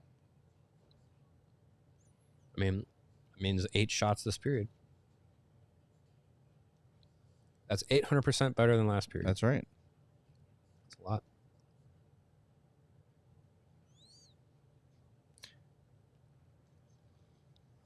Officially shots 12-7 this period.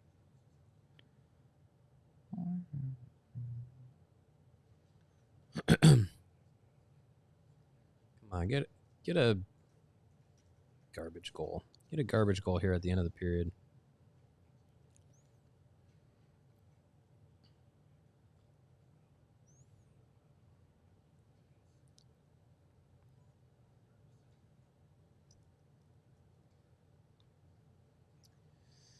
All right.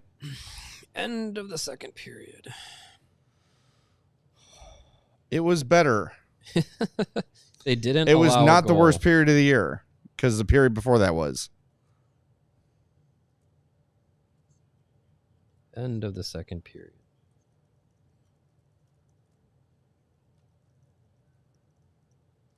Blackhawks 1.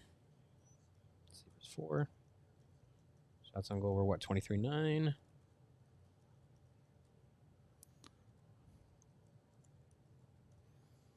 You guys want to remind people to choose chill? I think we should. Choose chill. I think it is a good time to choose chill because it's 4-1 to the Buffalo Sabres. And even though that was a better period, Still not great. still not great. It feels, I don't want to say insurmountable, but boy, I mean, I'm like not- you said, man, it'd not be a great game banking. to hit the reset button on. I'm not banking on No. a comeback here. I mean, unless the Sabres just go into prevent defense and just allow the Blackhawks into this one on their own, on their own doing by not trying to attack in the final period. That's really the only way I see it back. Even getting the goal this period, having scored and not allowed a goal, still wasn't a period that was great for the Blackhawks. Like they still didn't look like they controlled a lot. No, of it. not They're really. still playing catch up. There were a couple decent shifts. Yeah. Anyway, if you want to make this game easier to watch, grab yourself some ice cold Coors Light. It is the perfect choice when you choose chill. It's mountain cold refreshment. After all, you know that by now. My mountains are no longer blue. I need to refill my my Coors Light, which I'm going to do here momentarily, because when they are blue, they're a little faint blue. It's as cold as the Rockies. So when you embrace the chill mindset, it's a good time to choose chill and crack open a Coors Light. They are the presenters of all of our watch-alongs. We appreciate that. So make the most out of the times that you choose to chill. Choose Coors Light. Get Coors Light delivered straight to your door with Instacart by going to CoorsLight.com/CHGO Hockey. Celebrate responsibly. Coors Brewing Company, Golden, Colorado. I'm putting this note in my computer for my recap. 3 goals and 247 from the Sabres in the first period. Not good. Not good. Not ideal, but hopefully something to build off of. Hopefully you go into that period and you point to the efforts that you put up against Minnesota. You point to the effort that you put up against the Islanders and coming back and say, we know that you guys have better in you. We've seen it this week. Like, let's keep shaking off the rust, shaking off the cobwebs of the holiday break and get back into it. And starting the third period fast is going to be key. If they can get a goal in the first few minutes, like then you're off to something. But they're going to have to really grab this third period by the haunches and take control of it. I do want to talk about Peter Mrazek a little bit. Maybe we do it in the third, but allowed 5 goals on 29 shots to Calgary. Mm-hmm. And allowed 4 goals on 11 shots to Buffalo. So that is 29 plus 11 is 40. That is 9 goals on 40 shots. Yeah, not great. I mean, it's a guy that is currently, dealing with nursing, coming back from a groin injury, which is what derailed him. For the most of the time when you're saying like, oh, Peter Mrazek, he's battling injury issues, a lot of times it's been his groin, which is like that becomes a long-term problem. And as a goalie, like groin issues are probably the worst injury you could have because of how much you need your legs and your base and your range. Like it's not good to aggravate that. So I mean, it'd be nice if you could have Laurent Brossoit available, but you don't. So you got to go with Soderblom, and if Mrazek is tweaked something or something like that tonight, then up comes Drew Comezzo again, and Soderblom's your unquestioned workhorse moving forward. I'm here for it. I was talking a couple weeks ago about maybe it's time to See if you can get something from Mrazek, but not the way it's been planned. Let's do this Yzerman thing here real quick. Can you pull that Steve Yzerman comment up, Sarah? Let me know when it's. I can't see it, so let me know when it's firing. You want to play it? Hold on 1 second. I only had the picture up. I didn't put the. Oh yeah, there's a video in there. It's fine. I can basically say I can paraphrase it. He basically said, Yzerman basically said, we've done what we can in this rebuild. It's taking more time. We've tried to expedite it, and if anyone has better ideas, then I'm open for suggestions. Kind of like throwing it out to the media, like, well, you're so smart. Why don't you tell me what we should do? He was kind of going after that reporter of just like, do you have any ideas? Like, I mean, his quote was, if you have a better way, you're free to share it with me. Yeah, right. Well, the better way to do it is to not be stuck in the middle every year. Yeah, and I mean, the Red Wings, they've drafted some pretty solid players over the years. Lucas Raymond, good pick. Moritz Seider, good pick. Dylan Larkin, pretty good. Dylan but I mean, even talking about Dylan Larkin as like part of the rebuild. He's 28 now. Yeah, I feel like Dylan Larkin has been there for a very long time. Right. And hasn't had, experienced a ton of success in Detroit and you go out, you get Patrick Kane, and then you bring him back. You get Alex DeBrincat. Eric Gustafsson. You got Eric Gustafsson, Olimata, all the former Blackhawks. Vladimir Tarasenko. Yeah, you go and get Tarasenko, and you're building with some of these guys, but it's just you went into like long-term rebuild, but then you really only hit and invested on like 2 or 3 young guys. Seider, Raymond, Simon Edvinsson is coming up too, but then you just kind of piecemealed everything with these veteran players, Jeff Petrie, Ben Sherratt, like all these guys that you brought in. Your goaltending, you were banking on Cam Talbot. Like it's really like shooting for the middle because you've kind of like capped out your space with guys that really aren't like those over the top difference makers. And when you've gone bad in years, you're drafting these players, but they haven't panned out and they haven't gotten to that next step. And I think a lot of people are looking at Detroit and kind of worrying that the Blackhawks are going to get into this position where it's just like, yeah, it's going to end up being like 10 years before they're actually good. But I think what's different from what Steve Yzerman has done in Detroit and what Kyle Davidson has kind of laid out is that there have been times where we're like, hey, go in, like push for something with these young guys. And Davidson has been very like with Frank Nazar and with Lucas Reichel, like trying to like get them to the point where they're unquestionably going to be NHL talents by allowing them to develop and take some extra time and not pushing things when they don't need to be. He's really, invested in like the prospects, building the team through that system, through the draft, and developing those guys so that they can be kind of like molded in the way that he wants this team to play and develop those players to get to that point rather than developing just a few and then trying to just free agent sign your way to contention, which it can happen. Look at the Florida Panthers. Yeah. But I mean, how long did Florida were they just irrelevant before they actually got to a contention? Yeah, and I will say a little bit too in defense of Yzerman, like they have not had any kind of draft lottery luck at all. Right. The highest they've picked during this like air quotes rebuild is fourth when they got Lucas Raymond, and it worked. Moritz Seider was picked 6th. Philip Zadina, bust, didn't work, was picked 6th. Michael Rasmussen was picked 9th, but it's 9, 6, 6, 4, 6, 8, 9, 15. Right. And this is the problem is the Blackhawks have the elite dude. Right. Detroit's got him, but it's Dylan Larkin, who's 28. So right. by the time and even these young guys catch up with Larkin, he's going to be going down a little bit on the wrong side. But now in this effort to, in Yzerman's words, not mine, expedite the rebuild, you've brought in a bunch of guys that get you just firmly in the middle. Mm-hmm. And the Red Wings are doing the Bulls thing.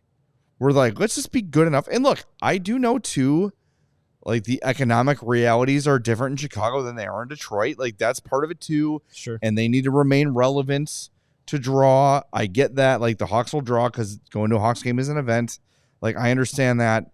But I think this is why, and like you just said it, man, like, we are guilty of the fandom in us wanting it to be better more quickly. Right, yeah. But in giving up a bunch of draft assets or prospects in order to get better quicker, you are sinking your rebuild a little bit. Now, the Hawks have a number 1 pick in Bedard, a number 2 pick in Levshinov. They're going to have another high pick this year. At this point, it'd be no worse than 3rd. Right? 4th? 3rd? 3rd. Yeah, no worse than 3rd. It's so if they're able to get another top 3 pick this year, that's another player. That's another, yeah. I mean, Korchinski was picked 7th, Nazar was 13th. Mm-hmm. The Kirby Dach one looks like a huge miss. Right. Well, yeah, he's no longer with the team. Right. Like, but that's what I'm saying. It was like every team, he is their Philip Zadina, right? Where you had high hopes for a guy to come in right away and be good.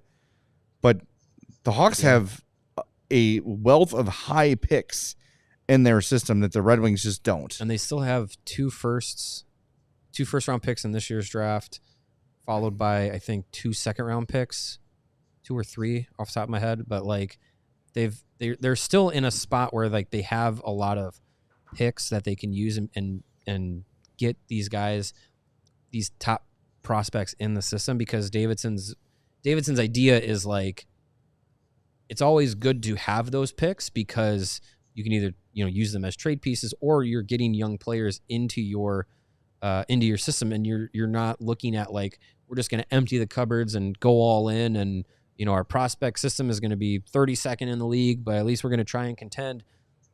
Because if you do that, you basically you hedge your future for the here and now, and I don't think Detroit has hedged their future, but their here and now isn't to a spot where you're like, yeah, screw the future, like we're going to go all in and it's going to pay off.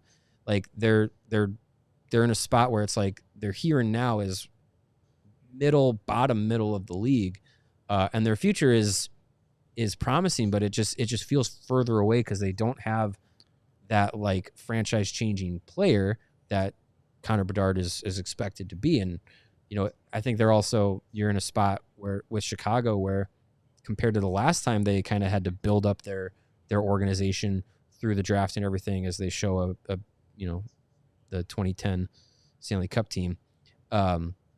Speaking of them, like they built with the building block pieces before getting the franchise changers. Yeah. And it's kind of inverse now. You kind of got a reverse pyramid basically, where your building block is Connor Bedard, who in an ideal world, he would be the last guy you add to a rebuild, the piece you add to the final. Boom, now everybody's here. And look, if you added Connor Bedard to the 2011 Blackhawks, right, that'd have been nice. Even if you want to say 09 Blackhawks, yeah, right. That's a different thing. Right. And by the way, Detroit for the next 3 years only has their own picks for the first 2 rounds. They have an extra 3rd this year. Okay. Yeah. The Hawks, meanwhile, this year have 2 firsts, 2 seconds. Next year, a first, 3 seconds. Mm-hmm. The year after that, a first and 2 seconds. Yeah. And that's as of now. You're Right. going to acquire some draft picks too at the trade deadline. So, for everyone frustrated with Davidson, he has been and he has shown the patience. And by the way, he has been able to make the NHL team, well, allegedly better by adding players, but without having like the financial and term commitment that Detroit's done on a lot of these things. Right. And I think doing that this summer for a guy like Teuvo Teravainen, that on paper made all the sense in the world to bring in, I think at the time and was the right idea. Tyler Bertuzzi is another guy that maybe an extra year too long, but so far has kind of turned a corner this season to kind of being like, all right, like we can see what made him valuable and the value he can bring to the team moving forward, because we're expecting this team to get better. offensively and be able to possess the puck more offensively. And he becomes more effective when you have a team that can possess the puck more offensively, because he's not like an off the rush player. He's a, within a possession player. So you didn't go in and say, here's 3 years for Pat Maroon and here's, 3 years for Alex Martinez. And I mean, you did 2 years with Brody. Probably shouldn't have done that, but mistake. Yes. But I No think doubt. you didn't just say like, here's our free agency class that is going to be the pieces to the puzzle for the next 3 to 4 years. Like, I think that's what they thought was going to happen when they brought in Kane and Tarasenko. I think they were expecting to be a real contender, maybe not a cup contender, but at least in the playoff conversation, maybe win a round. Is I think the way Yzerman was looking at it. And yeah, I mean, I'm pretty sure 30, he was. They're 13, 17, and 4. They got 30 points. I'm pretty sure he was quoted today 4 more points than the Hawks. in saying like, our goal was, if everything goes right, we contend for a wild card. Like, how many years has he been at the helm, and how many years have they been, trying to get some, lottery picks, and this far in, and you're still saying like, hey, if everything goes to plan, no one gets hurt, everyone has a career year, we're in the wild card. Like, you should be further down the timeline than that. I feel that way too. And I think Davidson is, this year's free agency class was about putting people around Bedard to make sure that it's not just Connor Bedard and a bunch of fourth liners. Which you're kind of obligated to do that too. When you get a player like that, like for their own, I mean, look, we're seeing what's happening with the Bears, like, and he was given help, but not on the offensive line. And now you're seeing a guy who's maybe, and I really like Caleb Williams for the record, but I worry about the impact that the second half of the season is having on him. Yeah, he said, like, I've never experienced this much losing in my life. Right. Like, it's tough. Yeah. So I think insulating Bedard a little bit was a good idea this year. And again, ideally, like you said, Bedard arrives 2 years from now instead of last year. Right. And it probably times out perfectly, but now you have to adapt accordingly. But the good news is you've got that dude here. He's in the organization. You don't have to worry about winning the lottery, getting that next generational talent. You've got him here. He's been good. I think that if you ask a lot of people, they would say that he hasn't met expectations yet. But I think part of that is because the expectations were so ridiculously high. And when he hit his 100th game, you shared a bunch of good stats, like comparing him to other number one picks and where they were at that point in their careers. And he's right there. Yeah. He's right there with all of them. So he was only behind Crosby, McDavid, Ovechkin, Kane, and Matthews. Okay. Ahead of... So you're talking about 5 of the iconic players of the generation. Right, yeah. Like, dudes that are like slotted for the Hall of Fame the futures. 2000s Mount Rushmore of hockey players. Right, yeah. You probably just named it. And ahead of guys like Stamkos, McKinnon. and McKinnon. Yeah. A guy like Jack Hughes only had like 40 points in his first 100 games, and he's taken some time to develop. And now he had 13 shots on goal. Did you see that? And now he's Shots on goal he's the other like night. one of the premier elite players in the league. So yeah, I think I am still hopped on the ride of Kyle Davidson's, blueprint of build through the draft, develop, and you do need to have a little bit of patience. And like I said, like we've been a little guilty of being slim on the patience at times. But you look up and down the prospect system, you look at some of the guys that'll probably be here in the spring once their college seasons are over, and guys that are going to be fighting for roster spots on next year's team. Second period started, by the way, or third period. That are going to be fighting for roster spots, and I still have a lot of faith that there's a good mixture of the right kinds of players, and potentially like high upside players that are coming down the pipe for the future. And there were a couple of people last night, after the USA game, looking at Oliver Moore and comparing him to Gabe Perreault, because Gabe Perreault had a big game. Him and Ryan Leonard and James Higgins, guys who are a line for Team USA because they are also a line for Boston College. Like, how often do you see that ever at the World Juniors? But I'm just like, Gabe Perreault was a few picks after Oliver Moore in that 2023 first round. He was a guy that I think we all were kind of talking about, like, made a lot of sense for the Blackhawks because you had the connection with the Perreault family, with Yannick Perreault being in the organization. And you had a guy like Gabe Perreault, like, fit a lot of the boxes that the Blackhawks were trying to fit. And then they go with Oliver Moore. And then you compare him in one game where Oliver Moore doesn't have a point and Gabe Perreault has, I think he had like 3 or 4 points last night. And people were just like, oh, man, what does this say about the Blackhawks draft strategy? I'm like, I am not. If you're drawing any conclusion on anything after one game, I am not going to get sucked into the Oliver Moore was a bad pick because – you could have had Gabe Perreault, who had one really good game in the World Juniors, compared to Oliver Moore, where he didn't get on the score sheet, but he was effective on the penalty kill and won 11 of 15 faceoffs. Yep. Like that's a pretty decent game. Like before we, do the, Blackhawks could have had this guy game for anyone picked in 2022 or 2023. Like, let's let some of these guys actually play a professional game first. Remember, Oliver Moore was a guy talked about like in the top 10, and he falls to 18. No one could believe it. Right. It was like, what? Okay, well, he's here. And Kyle Davidson's like, oh my God, he's trying to trade up and get Oliver Moore. Like, but for the record, Gabe Perreault is a guy I was really high on. Yeah. And when I thought Oliver Moore was going to be gone at 18, that was a guy I had my eye on for sure. But yeah, I remember you talk about, riding the roller coaster. Yeah. You're going to base a career on a guy off one game? Yeah. So Scott Foster is the greatest NHL goalie in history. Because he didn't like, what are we talking about here? That's a hell of a pass. Hey! Wow. What a play. That was a hell of a play by Maroon. Maroon, cross ice to Seth Jones. We got a game. Look at that. A goal just barely over 3 minutes into the third period. That's good.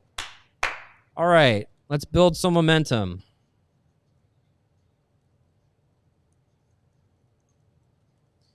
Oh, I like to see that. Yeah, I mean, I remember being in Nashville, talking with you and Greg on the draft, not on the draft floor, but in the media section, and each pick was coming down, and I was just like, hey, Perreault's still there. Like, he was a guy I was really focused on. And then, without even really thinking about it, I was like, oh, yeah, Oliver Moore is also still here, too. Like, that's a guy that I don't think we even thought was in the conversation for the Blackhawks because you had number 1 and you had number 19, and he was like the 10th, ranked guy. And you were just like, well, he's, good player, not going to be available. And then lo and behold, he was. But he's still a guy that, like, I think fits what the Blackhawks are trying to do well. I think the Blackhawks are getting a power play here. Nice. Yes, they are. He fits what they need. Like, he's got a lot of speed. He can play down the middle. He's been used on the penalty kill both for Team USA and for the University of Minnesota. Like, he's been effective in that role. Like, I know he hasn't put up massive points in college, but before we're declaring busts and doing the whatabouts from draft classes, like, let's let some of these guys play professionally first. That's a trip. Alex Tuck can't do that. Sorry, I'm just retweeting our watch along link. Nice, good idea. Get one on the power. Oh, woo! That almost was a really good setup. Jay, our watch along that is presented by Coors Light. Sure That's is. the one. Thank you, Sarah. It is presented by Coors Light. Oh, that's gonna hurt.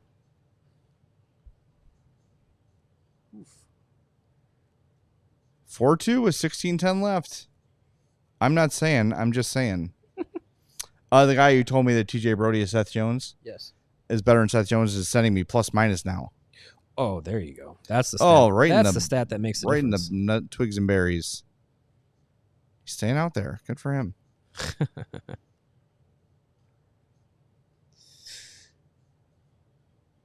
Oh, Connor, don't forget the puck. One thing you need in hockey, besides a stick, is the puck.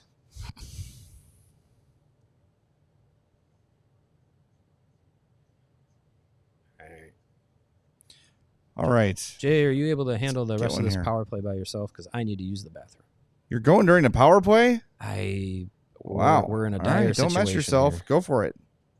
Hold Was on. there gluten in the chips after all? No. All right, this that's good. is because of the Coors Light. Oh, okay. Fair I'm enough. gonna wait till see what happens here. Seth Jones broke his stick. Oh, man. That's not good. Get that stick out of there.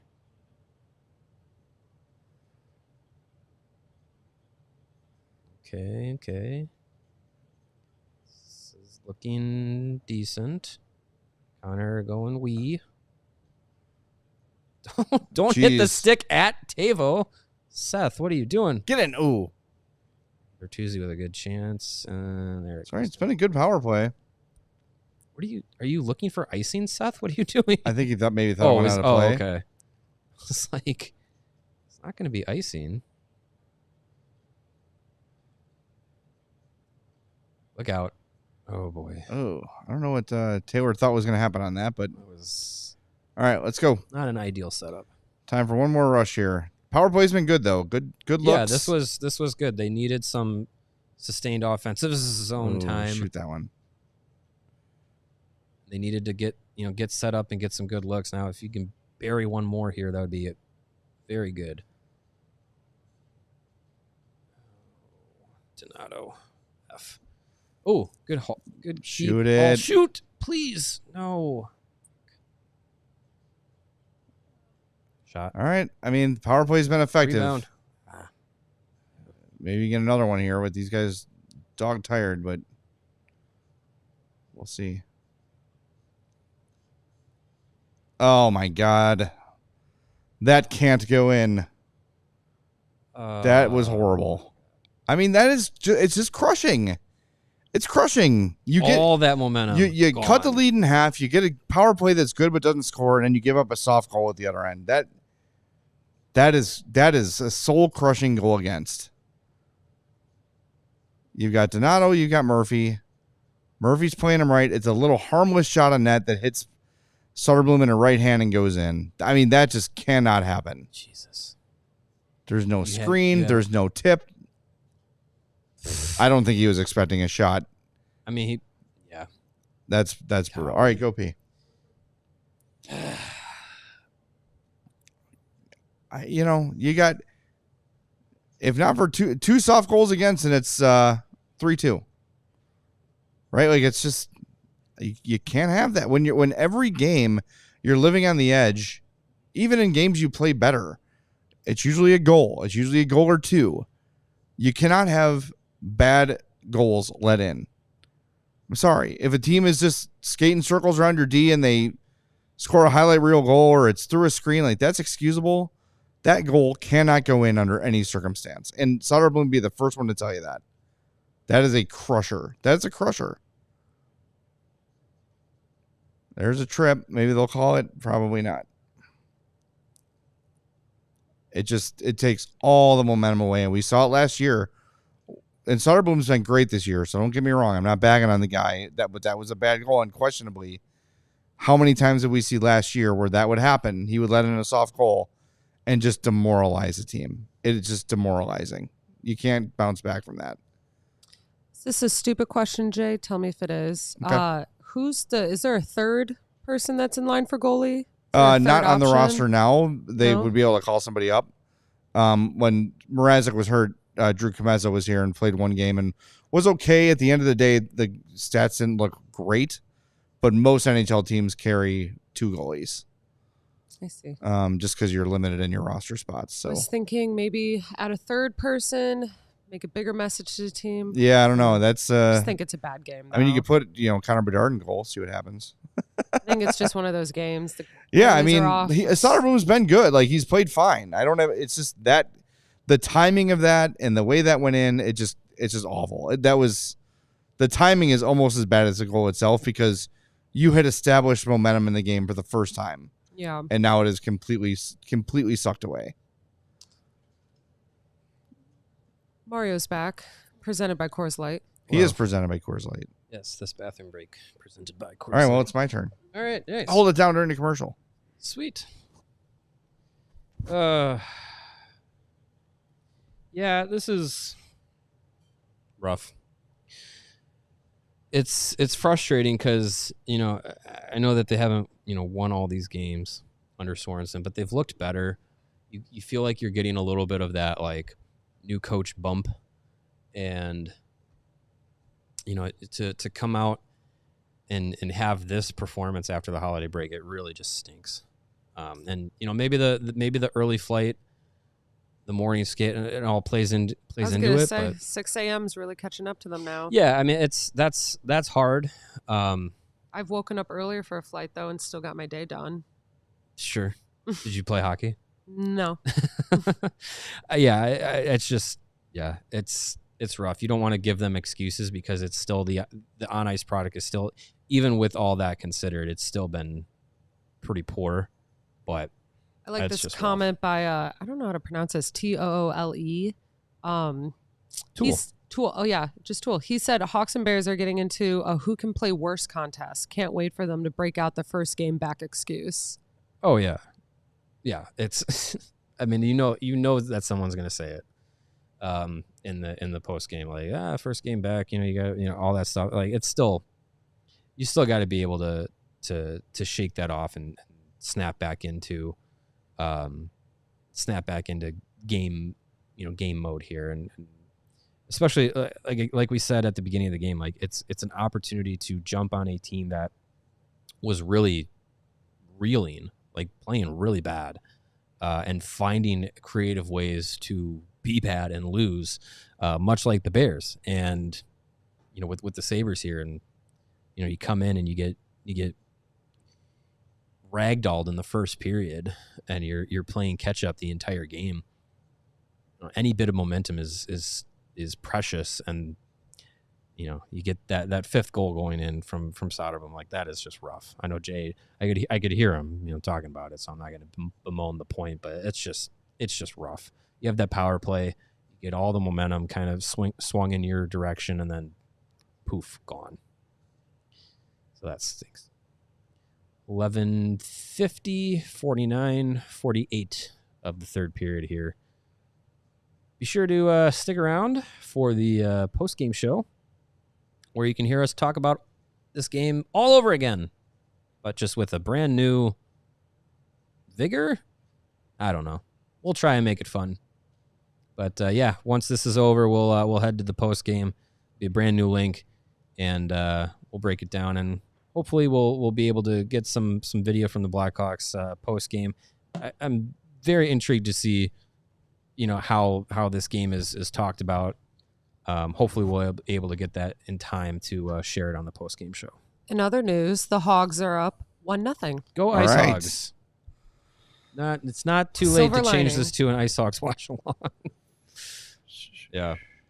By the way, Seth Jones scored at 3:06. Alex Tuck scored at 5:48. That is the 17th time the Hawks have allowed a goal against 3 minutes or less after they scored a goal of their own. It's a bad stat. Bad stat to have. Tuck's second goal, by the way. Yeah. He's good. I like him. Hey, there we are again. He's a big, large center.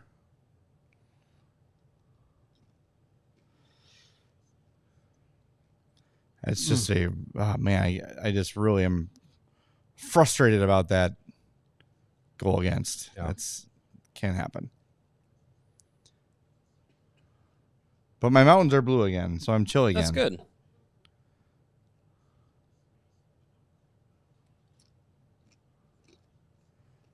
Sabres, 10 different players with a point. What's that like? Everybody get in on it. Oprah GIF. Is yeah. I think we're not giving enough credit to the jerseys. It's probably what's doing it. Probably. They're inspired by the wow, what a pass Good that pass, was. Zach Benson. Holy moly. Save. The ghost of Matthew Barnaby inspiring these guys.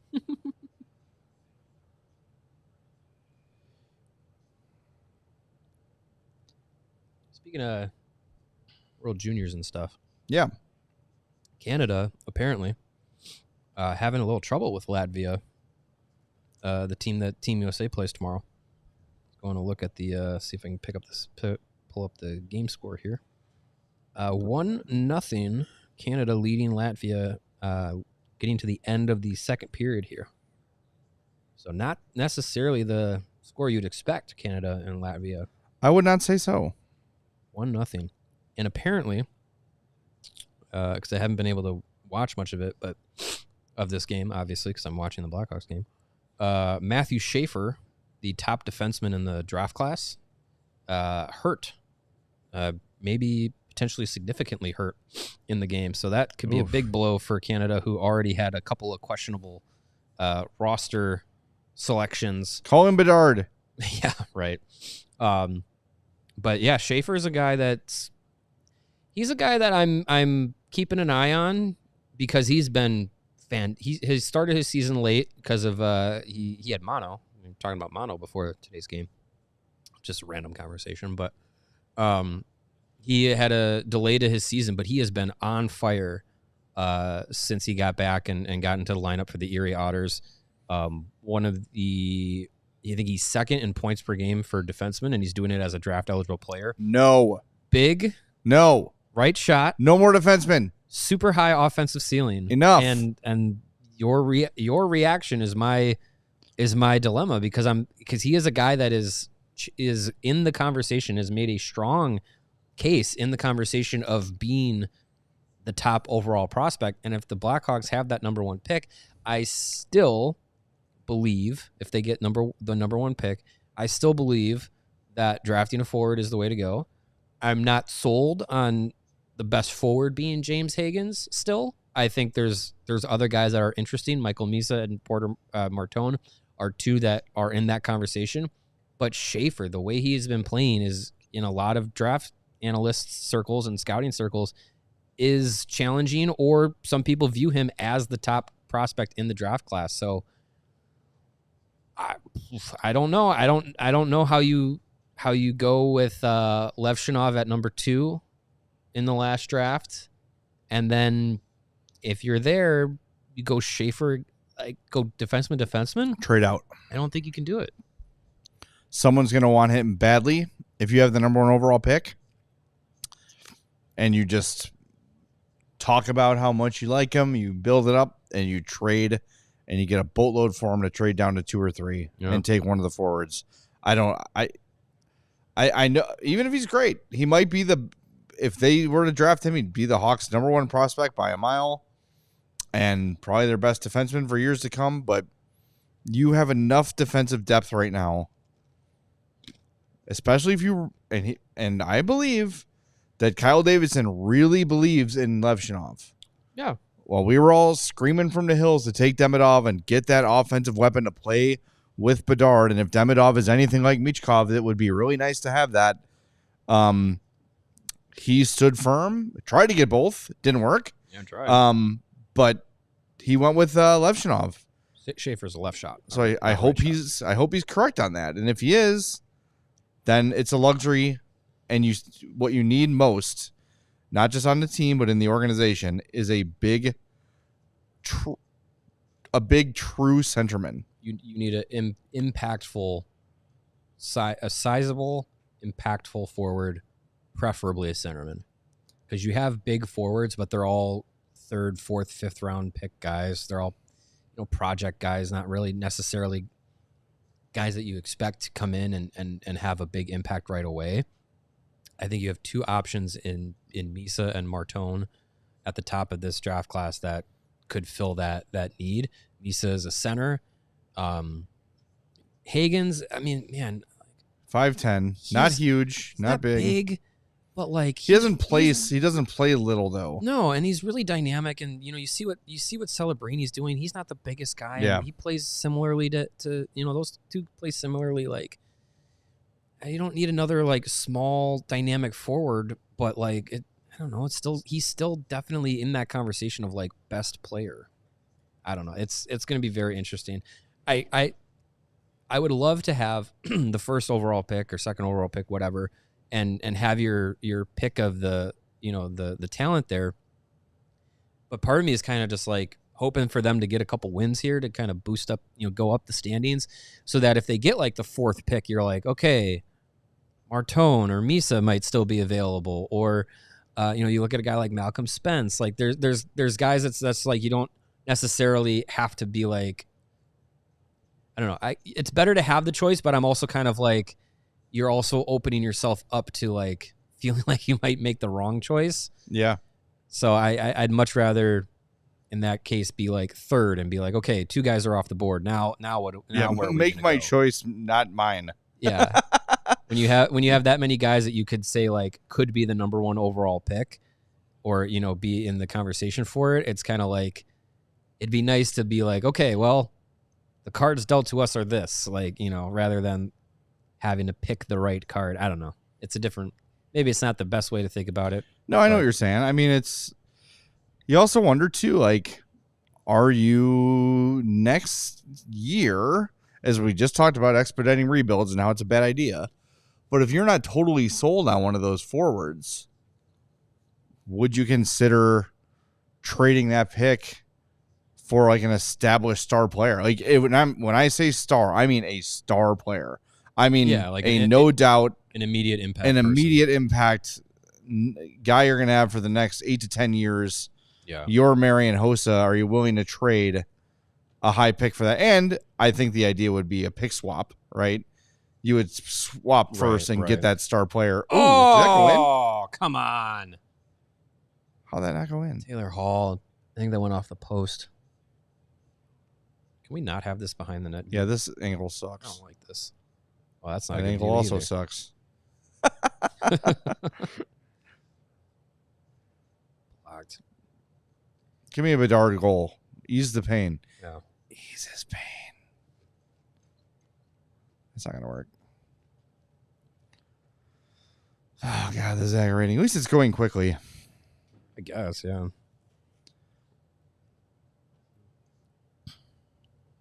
These are spicy. Or a Nazar goal. I'll also accept that. Yeah. Haven't noticed him a ton. Hit the post early in the first. Yeah. Oh, boy. Just check in on his... 3-on-1. Oof. I don't think he got a piece of that, but doesn't matter. Let's say he did. Donato. Okay. All right. Holding a stick, no? All right.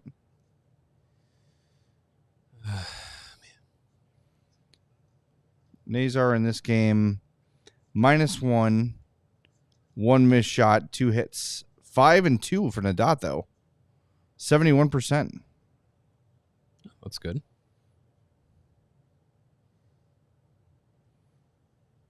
I think that's like the thing, too, is establishing who is a center on this organization and who is not. And you mentioned Oliver Moore's faceoff numbers yesterday. Again, it's World Juniors against Germany, so don't try to glean too much, but he was really good from the faceoff dot. A good night for Nazar. Bedard, this game is actually Bedard 4 wins, 3 losses in this one. He's at 57%. That's good. So that's good, but overall he's been down this year from last year at faceoffs. I think though if you can get Bedard into even like the mid 40s, you live with it. Yeah, I mean, you'd like your number 1 center to be able to be better than that, but until they have like a top 6 established faceoff guy, it's kind of just what you live with at this point, because they have a desire for Connor Bedard to play center. Clearly, he can be effective as a wing, but Anders Sorensen has talked about, like, we want him playing down the middle, and there's ways that you can, he doesn't necessarily have to take a face-off to play down the middle, because once the face-off's over, the game's fluid. You can kind of switch positions, switch roles, and have him play down the center without actually having to take a face-off. But again, that's just kind of like an extra wrinkle to it, that if he could just win, like you said, like 45% or something, like, at least that's better than being sub 40. So I don't know. To me, 45%, versus 50. Quick math here. 100 faceoffs, it's 5 fewer wins. I can live with that. I guess If we're sure. talking about low to mid 30s, though, that's cause for concern. Yeah, that's significant.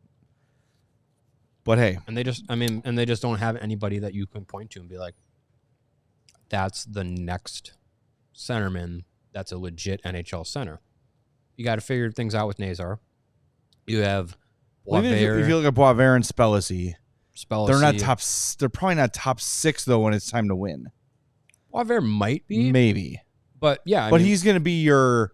I feel like Boisvert, if we're going to compare it to the dynasty, is more ideally your Dave Bolland. Probably third line center, depth scoring, 2-way game, that sort of thing. Yeah.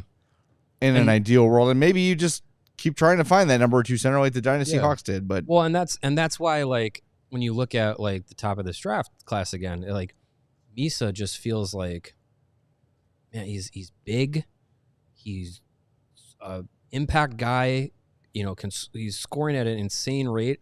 I believe, if I have the stat correct, he is the first player, or he's on pace to be the first player in the OHL to Vlasic.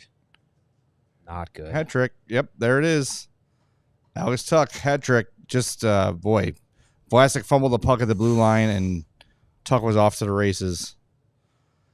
Ooh, 13 goals in our last 2 games for the Buffalo Sabres. They're fixed. Hawks should have pulled the goalie with 12 minutes left. Like Sure. Patrick Waugh did. Yeah, why not? Ay. Ice Hogs are up 2-0. Talk about Alex Tuck having a hat trick. Jerry Mayhew is on pace for a hat trick. That doesn't get your gears going. I don't know what will. Ugh, that is a rare mistake by Alex turnover Vlasic. by Vlasic. That was rough. Is that the most nonchalant breakaway goal ever, too? It was very. He just calm, like cool, just and flipped it right collected. at him. Well, he had all the time and space No problem. in the world. Boom. And just, Alex Tuck's a really good player. Yes, he is. Ugh. Wow. He's good.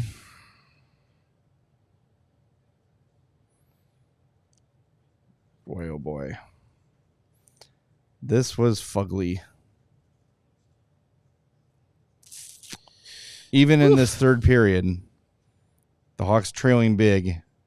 Shots are 11-5. Just haven't had an answer for the red-hot Buffalo Sabres. Yeah, right. On their way to 2 wins in a row.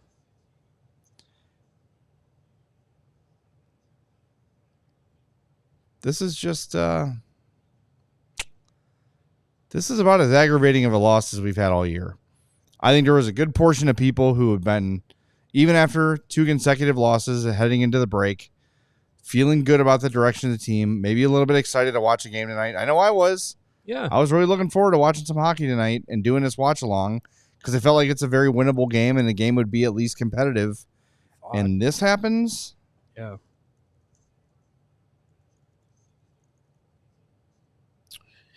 Rough. I really don't know how else to really dissect this one. Just rough execution, bad turnovers. Just passing wasn't crisp, and the first period just completely sunk them. And you're trying to play catch up. Pat Maroon's out. He's looking for a fight. I will say he's just cross-checked 3 Pat different. Maroon has been one of the better Hawks in this game, and I would nominate him already for one of the 4 stars. He had a really good setup on the 4-2 goal for Seth Jones at the start of this period. Like, yeah, I mean he's been impactful, but it's just when you're pointing to Pat Maroon as one of your most impactful players, usually that means the game has not gone very well. Because I mean, give credit to Pat Maroon. Like he's played his role on this team pretty effectively most nights, but should not be a guy that should be one of the most notable performers of a night with this roster. Nope. Yeah. Doubled up in shots, 6-2. Yeesh. Just not good.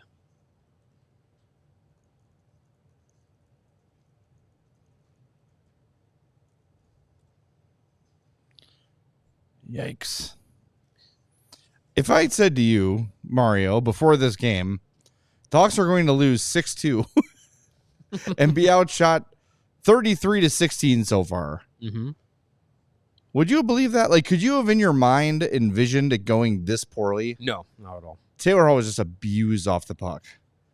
Alex Tuch just threw him aside and said, give me that puck. I mean, I'm really interested to hear what Anders Sorensen has to say after this. It's very clear to see that one team came ready to play. And again, screwy travel, screwy schedule for the day, but I mean, you got to be able to find a way to overcome it. I mean, how often do we see too, like, the teams that played the night before come out on fire and then they kind of lose steam as the game goes on? Like, right, yeah. We've seen that a lot, and just nothing from this team right now. No hop, no jump. Yeah. Again, outshot 11-2 in the first period. 11-2. Outshot? Yes. No. They got 2? I thought it was 1. They must have gifted them a shot on goal. Gave them 1 back. Yeah. It's the holiday spirit. Yeah. Would not have expected this game to have gone this kind of way. I'm really hoping there is some kind of response roster-wise on Sunday. I think that Like you've got to lineup change. Yeah, someone's got, at least one person has to sit. And I don't know, I think the obvious answer is TJ Brody. I really don't know what more we need to see here. I'm not blaming him for the loss, but he had one of his worst games in a season full of bad games. Stood out as being exceptionally bad tonight. Forward wise, you don't want to punish any kids, but I'm just looking here. Jason Dickinson is a -2 with 1 shot attempt.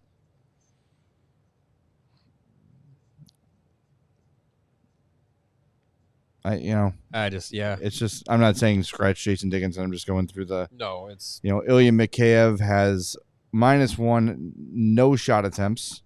And he's been just on fire the last few games. And Frank Nazar -1, no 1 shot attempt, hit the post early. Yeah, I mean, I think the move is obvious, and you make a change on the blue line. Not that it's going to change the world, but there just has to be some sort of there has to be some sort of response to this. Yeah, there's got to be maybe it's a bag skate tomorrow, or who knows, but yeah, there's got to be an accountability moment where the Sabres just hit the post. Where you can say, like, okay, Brody, like, that was rough. Even if you got to explain it to him as the veteran of, like, you got to be the one to fall on the sword, and you're not without fault and all that. Like, I think that's probably the move. And then you give Vlasic back in there, or Crevier back in there, and you figure out the lines and pairings from there. But yeah, I don't know. I don't think any forward tonight was rough enough to where you're saying, yeah, Joey Anderson, he has to come back in too. Like, I don't think that's fair to say, but I mean, Kurashev had a couple shots on goal, which is more than he could say for a lot of his teammates. Yeah. He's been fine. In a game where no one was good, he was not one of the worst. Team low, 10:27 of ice time so far. 2 shots, 3 shot attempts, 3 hits. That's an active game. You see that from Kurashev every game, you're happy with it. Why are you not shooting the puck, Lucas? It's 6-2. It's 6-2 in the final minute. Oh my God! It's that was about to be 7-2. I was gonna say it's 7-2. You're saying wrap it up, Sarah? Well, I was gonna say if you guys want to. This game's over. I don't think the Hawks have 4 goals in them in 40 seconds. The best comeback of the history of ever. It'll be the greatest post-game show of all time. They are I mean, how about a garbage time goal to match last night's Bears score?